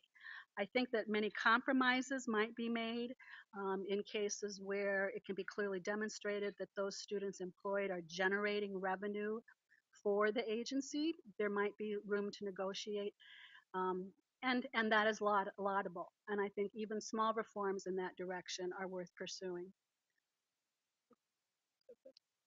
So a couple things. The question sort of implies, right, like, well, how do you revitalize organized labor? I don't know. If I knew, I wouldn't be sitting here, right? I'd be out trying to revitalize the labor movement. But I do think some of these issues, right, like as Marty said, is it's a question of priorities, and a lot of leaders are on the hook. I mean, so Bill Gates, Wall Street, these aren't the only two money trees, right? The Department of Defense is a money tree. And again, it's a question of priorities. Like, we always have money to go to war, but we don't have money to, for healthcare. We don't have money for, Right, exactly. Like, I mean, so there is money. It's just a matter of finding ways to wrest that money from some of these institutions. So I think that sort of, right, like portends a sort of broad political strategy, whether and for, some, like, especially like for, more socialists, progressives, right? It's a matter of trying to find ways to intervene into that process, one, but then two, trying to build popular support for, trying to maybe convert or engage in a mild form of conversion politics, meaning taking some money from defense and shifting it over to like more domestic or socially minded programs. Second money tree, and this isn't the case for all these types of institutions, but University of Michigan is one of them. A huge endowment. So University of Michigan's financial priorities tend to be development, right? So let's build more apartments for students that can't afford them, and we're gonna still charge them $1,000 a month, right? What is that? Sports is another priority. I like sports, but is it the top priority if we're talking about making sure that folks who need to get paid well, students who need to go to school be able to afford to go to school, right? I mean, so that's another, you know, money pot situation. Now, obviously, right? Like, I mean, there are these like institutional barriers and traditions and things, and people don't want to mess with it. But then the question becomes, how serious are we really about this then, right? And then, another part which is related to the DoD in many ways are the STEM fields. I mean, like most universities, especially big universities that invest in science, technology, engineering, especially, all that is, feeding the military industrial complex. Again, what are our priorities?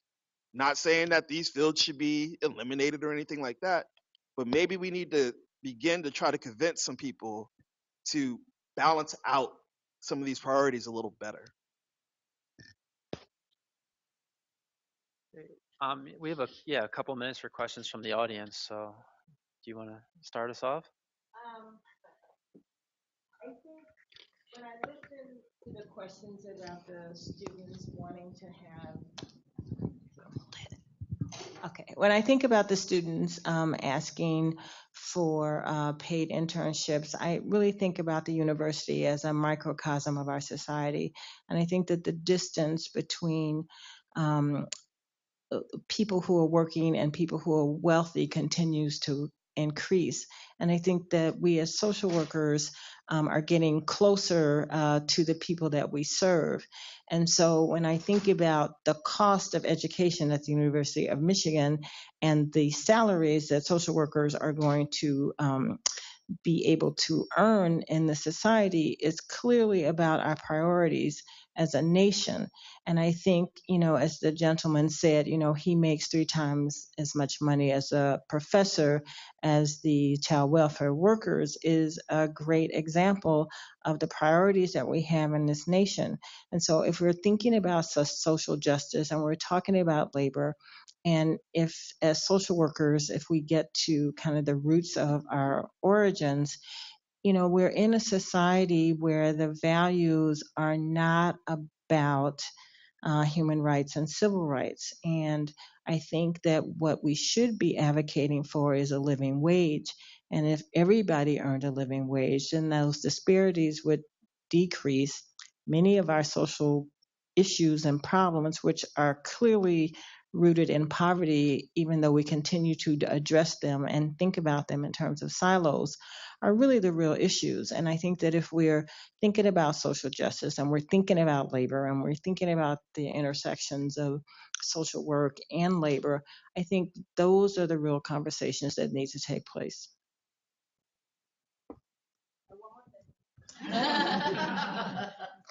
And I think we often forget that the money that we have to work as social workers comes from policymakers who decide how much money we can have to work in child welfare, how much money we can have to work with homeless people, how much money we can have. So we are sitting at the tables fighting over this money that our politicians have said, this is how much money you can have, which takes our energies away from doing more socially active activities, because we're trying to have enough money to run our organizations.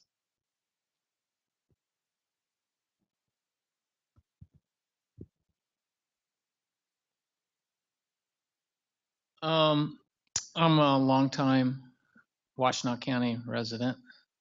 And one of the things I think people from Washtenaw County should be proud of is that we had the first publicly financed domestic violence shelter that we voted a tax to pay for back in the early 90s, late 80s. We have a tax financed homeless shelter. And on the ballot in November, there's going to be a proposal to provide more money for mental health. And I just wanted to get a reaction if people on the panel have knowledge about this. But basically, if I remember right, it's 38% of the money is going to go to mental health, 38% is going to police, to the sheriff's department, basically. And the rest of the money is charged back to the communities in the county that have their own police forces. And I initially put this proposal in the context of those other earlier efforts that I think are laudable. And I ran into a friend who's a mental health worker the other day, and she said, I'm not sure I want to give the money to the sheriff's department. So I would like to know, do I vote for this or not?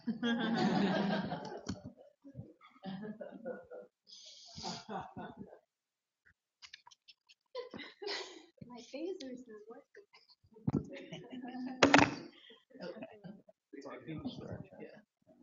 So I support this millage. I was reserved about it. I need to disclose I'm a member of the board of directors of the Washtenaw Housing Alliance, and I'm the chair of their advocacy committee.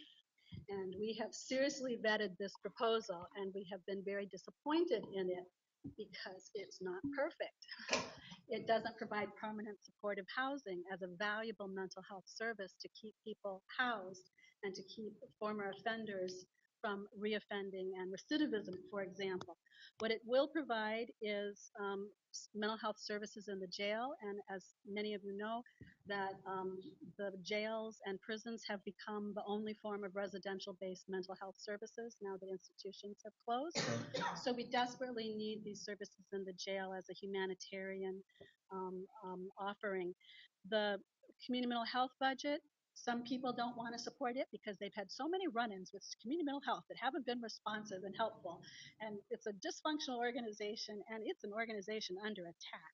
The state of Michigan is trying to privatize community mental health. I don't even know what its future is in the long short run.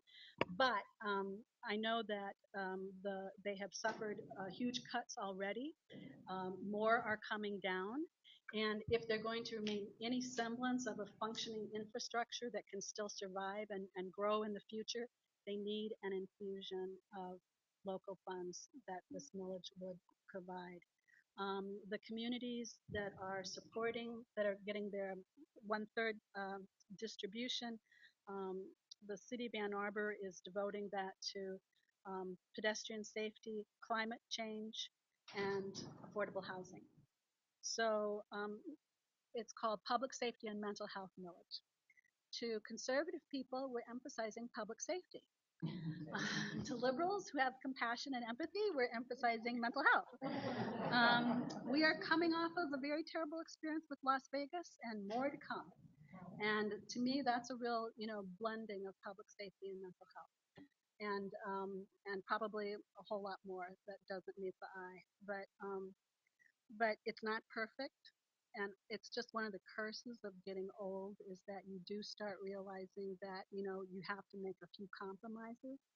But I'm a taxpayer. I'm going to vote for it, and I think it's a worthy investment in the community. And as the chair of the advocacy committee, we have looked at the fine print very carefully, and there will be many opportunities down the road to argue for how the money should be distributed on an annual basis. So the real question is can we get the citizens of Washtenaw County to open up their checkbooks and be generous? And then after that, we can still work for more progressive implementation of those resources. So I urge everybody to please vote for this millage. And I'm not violating the Hatch Act in a public university by doing that, by the way. We're allowed to talk politics and support legislation, and we need to do that for ballot issues. That's right. Thank you.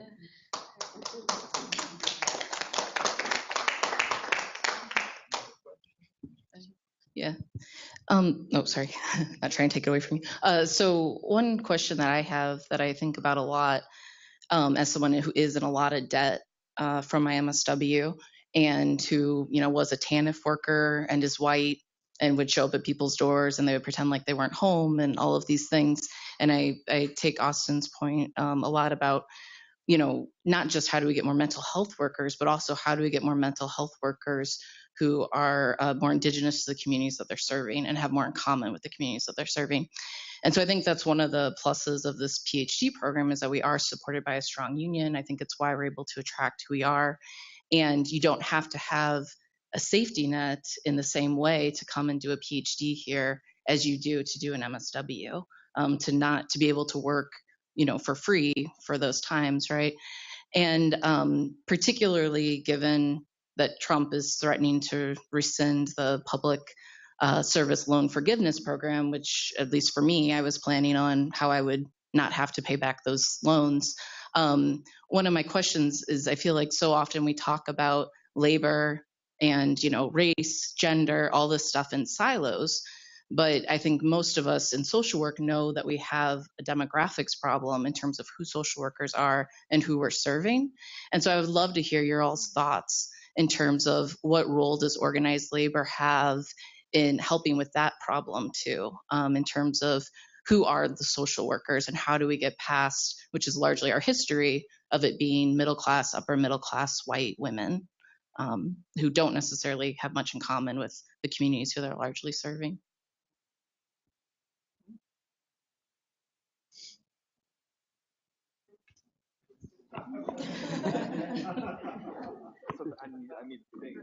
Again, anyone.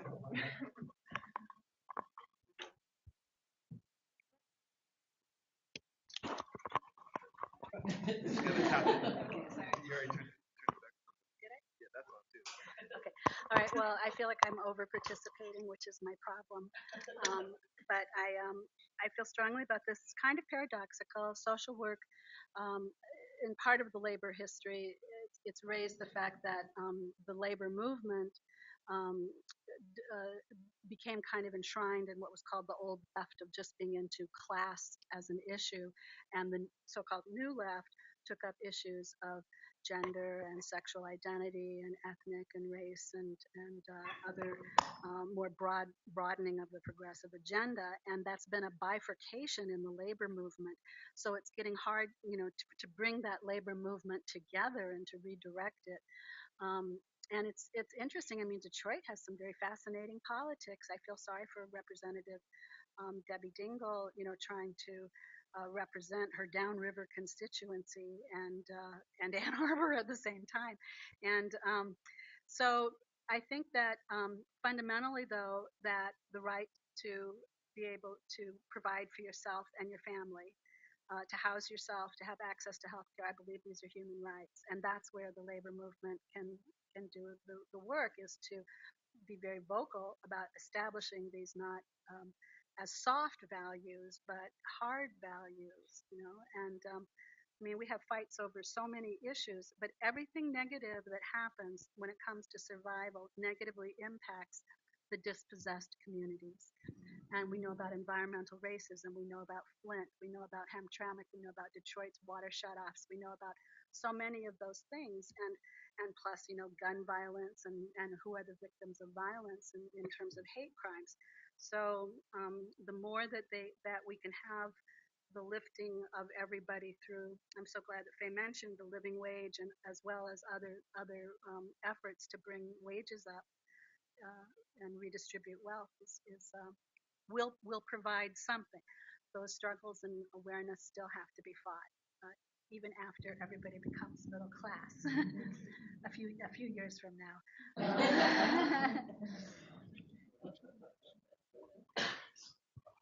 I want to respond to that, but also the comment that, we're getting closer and closer, in terms of socioeconomic status and ability to make ends meet, social workers, not me personally, but the profession, to the communities that we're working with because of inequality in this country.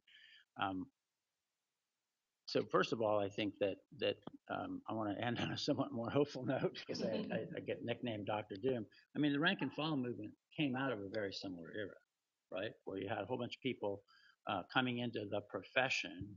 We can talk about whether they really come into the profession or not. That was part of what was contested at the time.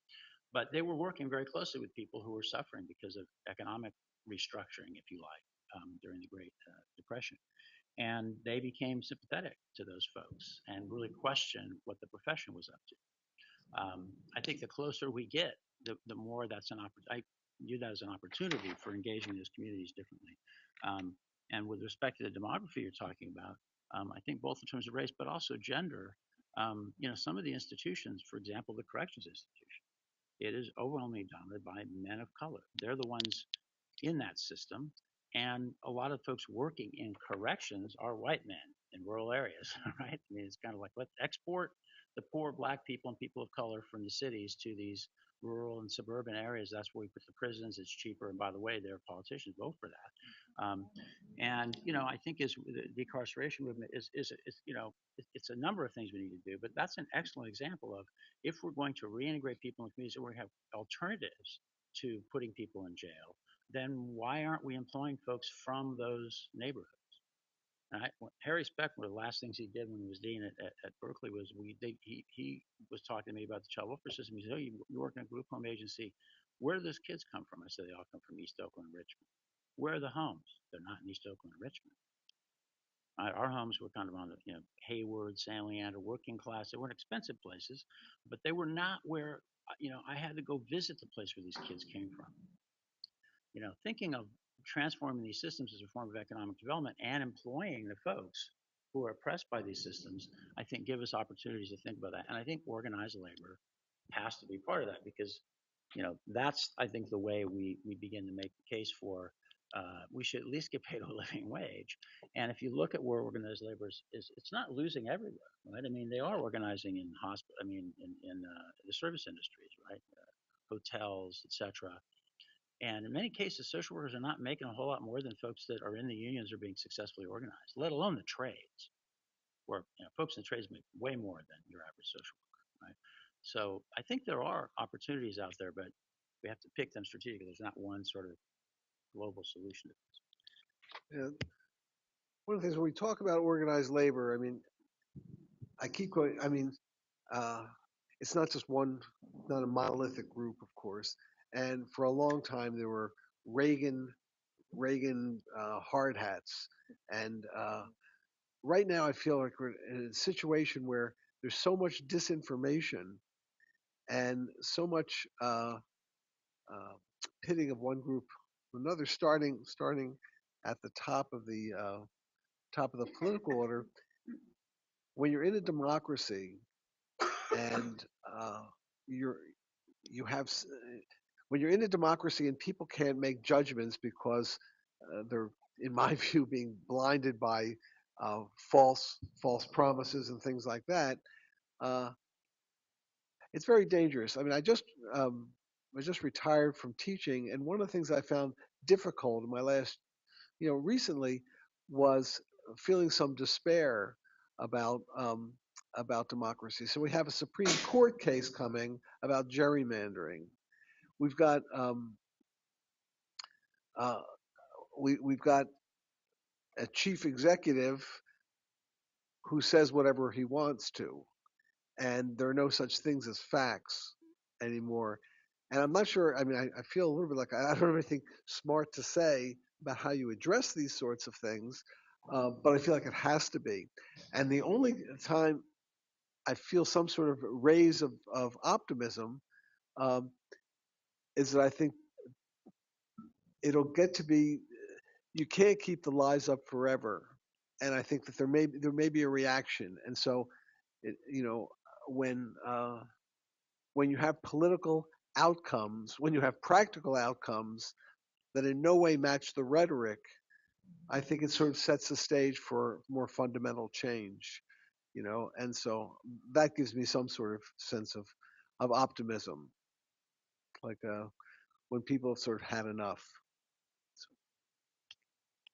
I think one question I have to sort of respond, and this is me asking out of total ignorance. So, like, is there any sorts of programs that the school of social work does, like within particular communities, to sort of build relationship with people? They may not be your quote unquote clients, but folks who might be interested in getting like moving into the field of social work. So there is. Oh, no, I was saying that's a great idea. Sorry. Yeah. I know that in the incoming cohort, with the recruiting policies that the school had last year, that we actually recruited white men rather than folks who would maybe represent the communities that we're serving. So I think recruitment in the field is an issue for sure. Yeah, I mean, because so I got a master's in Black Studies from Ohio State, and one of the sort of charges of the field, you know, broadly, is sort of like being able to produce not only relevant education, but to try to find ways to build institutions within the Black community. So like at Ohio State, they actually had a center where they had classes where folks who weren't enrolled in Ohio State could come and participate. They could gain some sort of skills. And that is like, so this, you know, the idea of like sort of participatory education that could be subsidized by the university, right? I mean, so like you're not charging folks, you know, you're not continuing to build barriers to entry into the field, but you're finding ways to build relationships with people who are there, because obviously they're, you know, the tensions when it comes to gentrification, right? I mean, so like you're trying to build relationships with leaders, with folks who might be in these communities, to find ways to say, hey, like we want to be able to help produce a workforce within your community that can also serve your community. And then maybe through like trying to develop some sort of symbiotic institutional community relationship, you might be able to begin to sort of address that issue. I think we probably have time for one more question.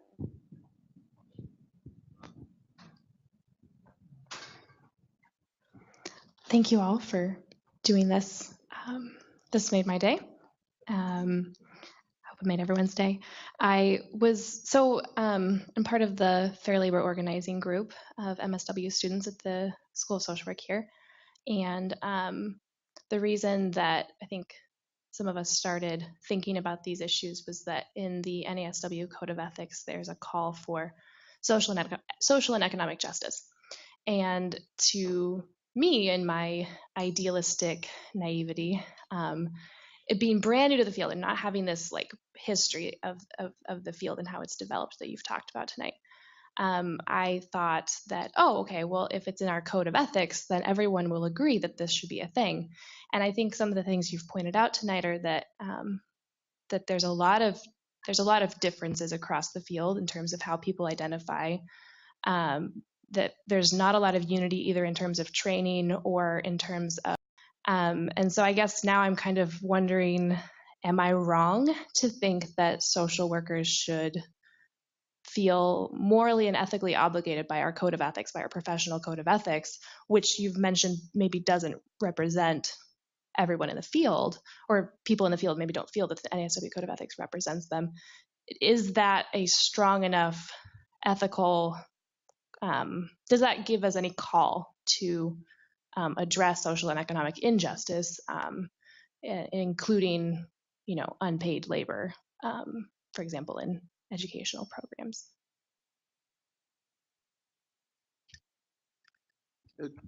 Just one response. I mean, you've got the code of ethics, and then you've got how you interpret it and how you apply it. So um, there's unpaid labor would sound like a violation of the code of ethics. An experiential educational program does not sound like something that's a violation of the code of ethics. Um, there are things in the code of ethics. I mean, there are a lot of controversial things that can have different interpretations, and people with good faith can have different views of it. So like in the example you give, I mean, I 40 years ago when I was in the School of Social Work, never occurred to me, and was part of was another class. But if I was in a situation where I thought I wasn't getting what I wanted out of that, I mean, I thought I had a great placement, and so I learned a lot from my instructor and that sort of thing. Um, I think if I'd been in something where I felt it was a waste of time, then I'd feel much more hostile to the idea that I wasn't getting paid at the time. So I mean, I haven't been a part of any of the discussions about this recently. I knew it was an issue, but the first thing that occurred to me when I was talking to some colleagues about it was,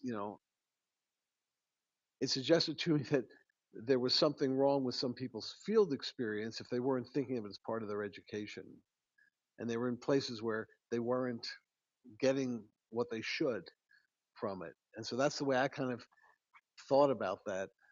When they talk about like a $15 an hour wage, this is getting a little away from it, but talking about that the kinds of places that are going to really have to change their employment policy. I mean, many may, but it's going to be nonprofits, that are living on the edge that are really going to be having trouble meeting that. It's the right thing to do. People deserve to get a living wage, but it's probably those kinds of places that are the least able to do that. And I think the same kind of economics applies um, to the situation with internships. It's going to be very hard to mount that. One of the things, when I cut my talk down from 20 minutes to 10, I lost some things, but 30 years ago, no, 30 years ago, I'd have to think about it. In the 1970s, I think maybe it was the 60s, the top marginal tax rate for high income was about 90%. So at that point, when I was talking about CEO pay and that sort of thing, once you're earning a certain amount, when you get an increase, it's not that big of a deal because it's being taxed away. Well, now it's about 35%. And so what happens to the revenue stream when suddenly the wealthiest people are paying half of the rate that they used to pay?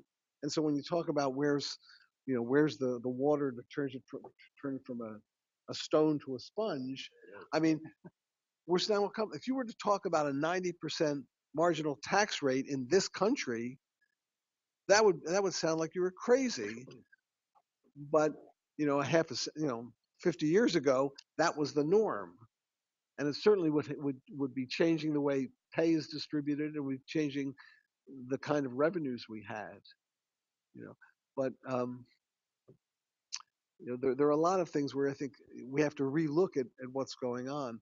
Right now, I mean, when I see this proposal, the current Republican proposal that's been floated, and talks about all these cutbacks on the highest income when we're back in the Gilded Age, I think, well, how can this seem like it makes sense to people?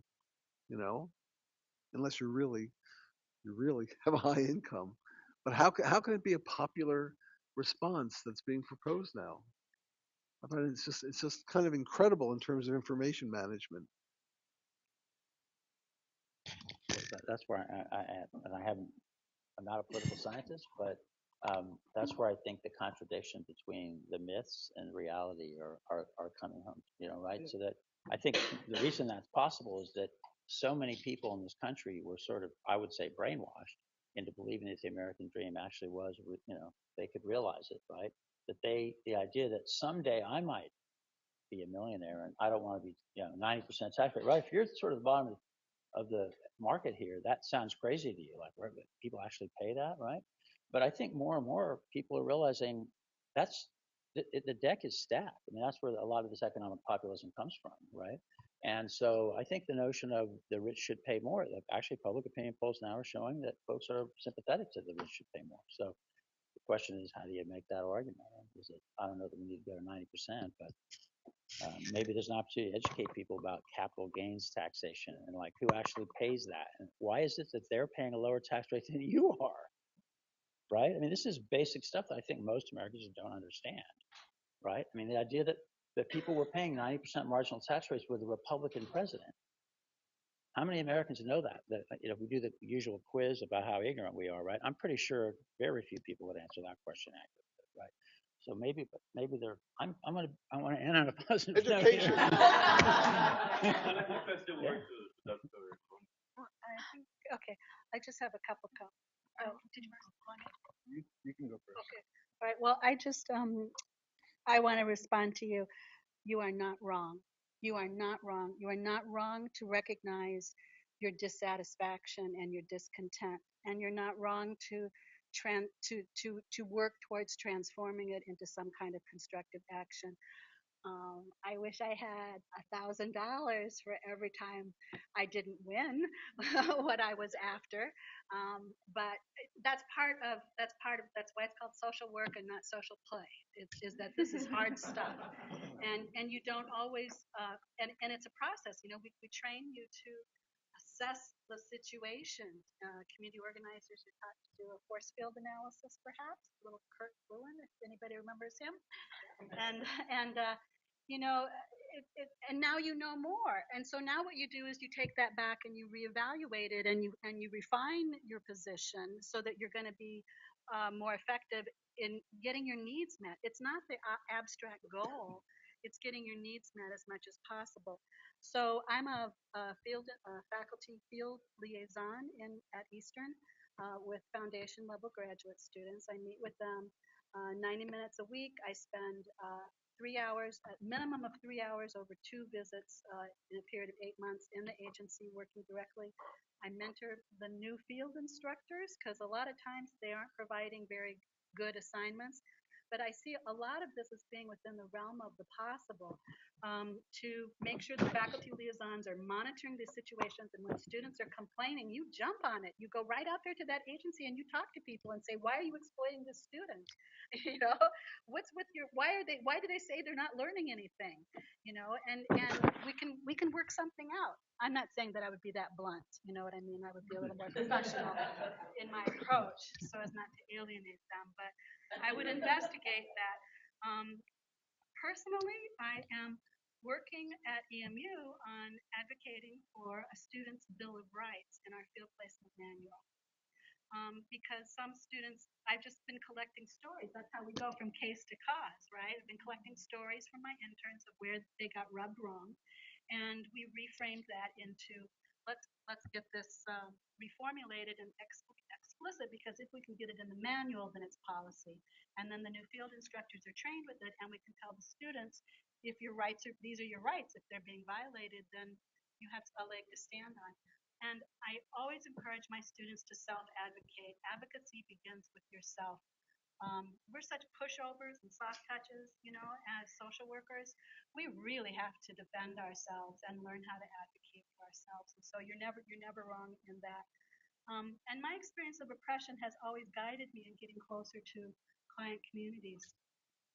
Tiny anecdote example of that: for the past 24 hours, I've been without, well, it just came on, but I've been without power in my home. Oh man, did my privileged self kick into irate, you know, I can't use my internet and I've got to talk, I have to prepare. And, you know, and all of a sudden I go, guess what? You're in Puerto Rico and you're not getting any power for 6 months. So how are you feeling about that? And it informs me, and I think that we need to stay very close to oppressed populations and use and embrace these as empathy, and that in itself is a victory.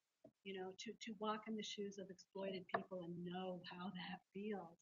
And then finally, I just want to make a huge plug for macro practice. because all of these issues are systemic, and today's social policy failures are tomorrow's clinical cases.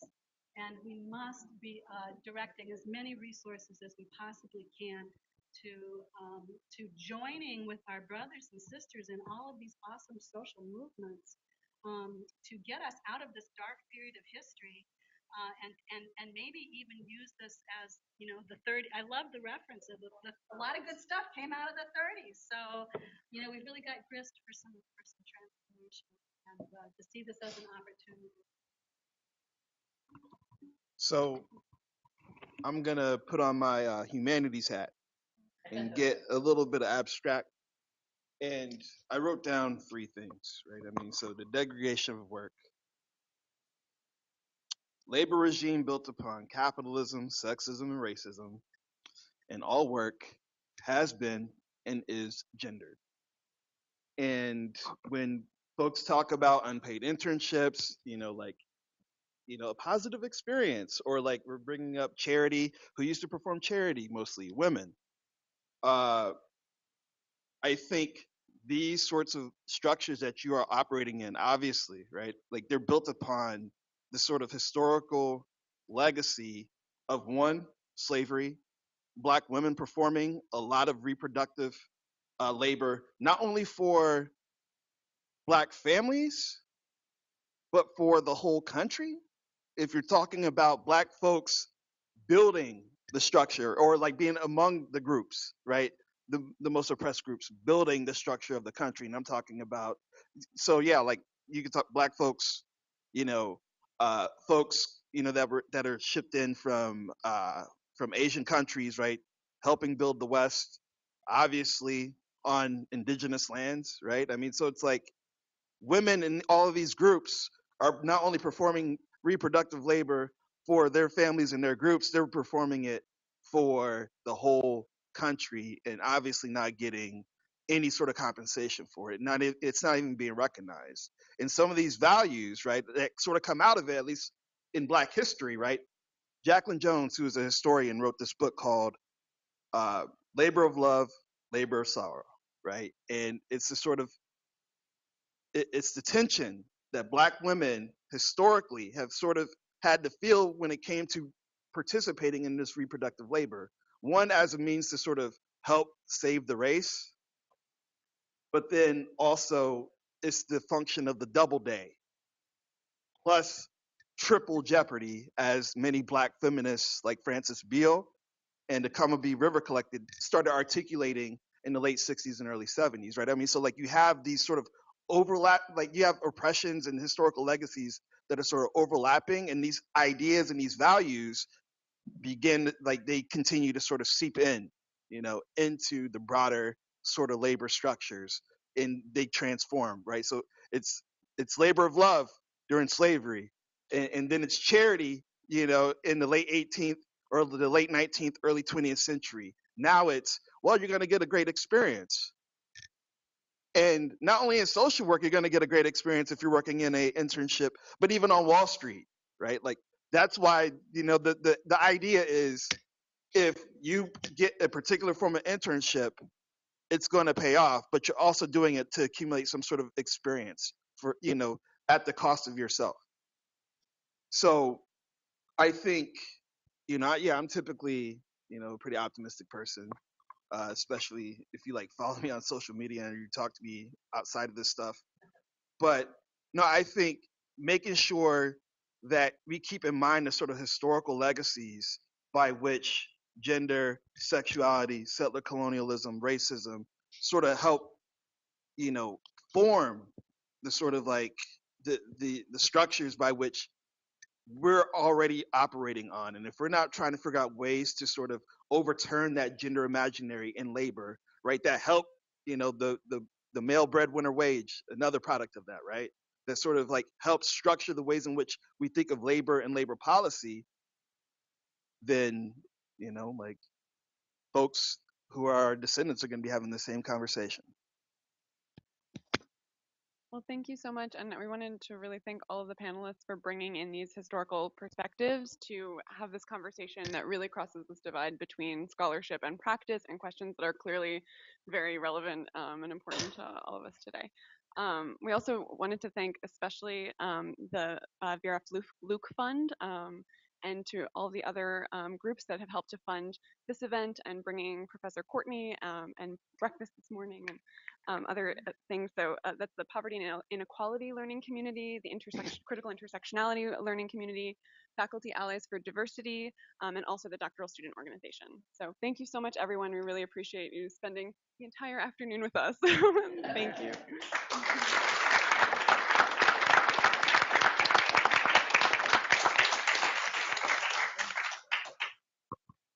And as a last note, we hope these conversations on labor and social work will continue in our classes, and hope you keep going doing the work. Thank you so much.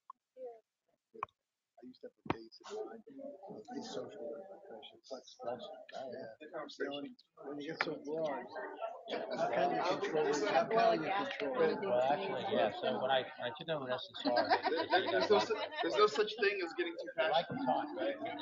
Because to me, the thing you learn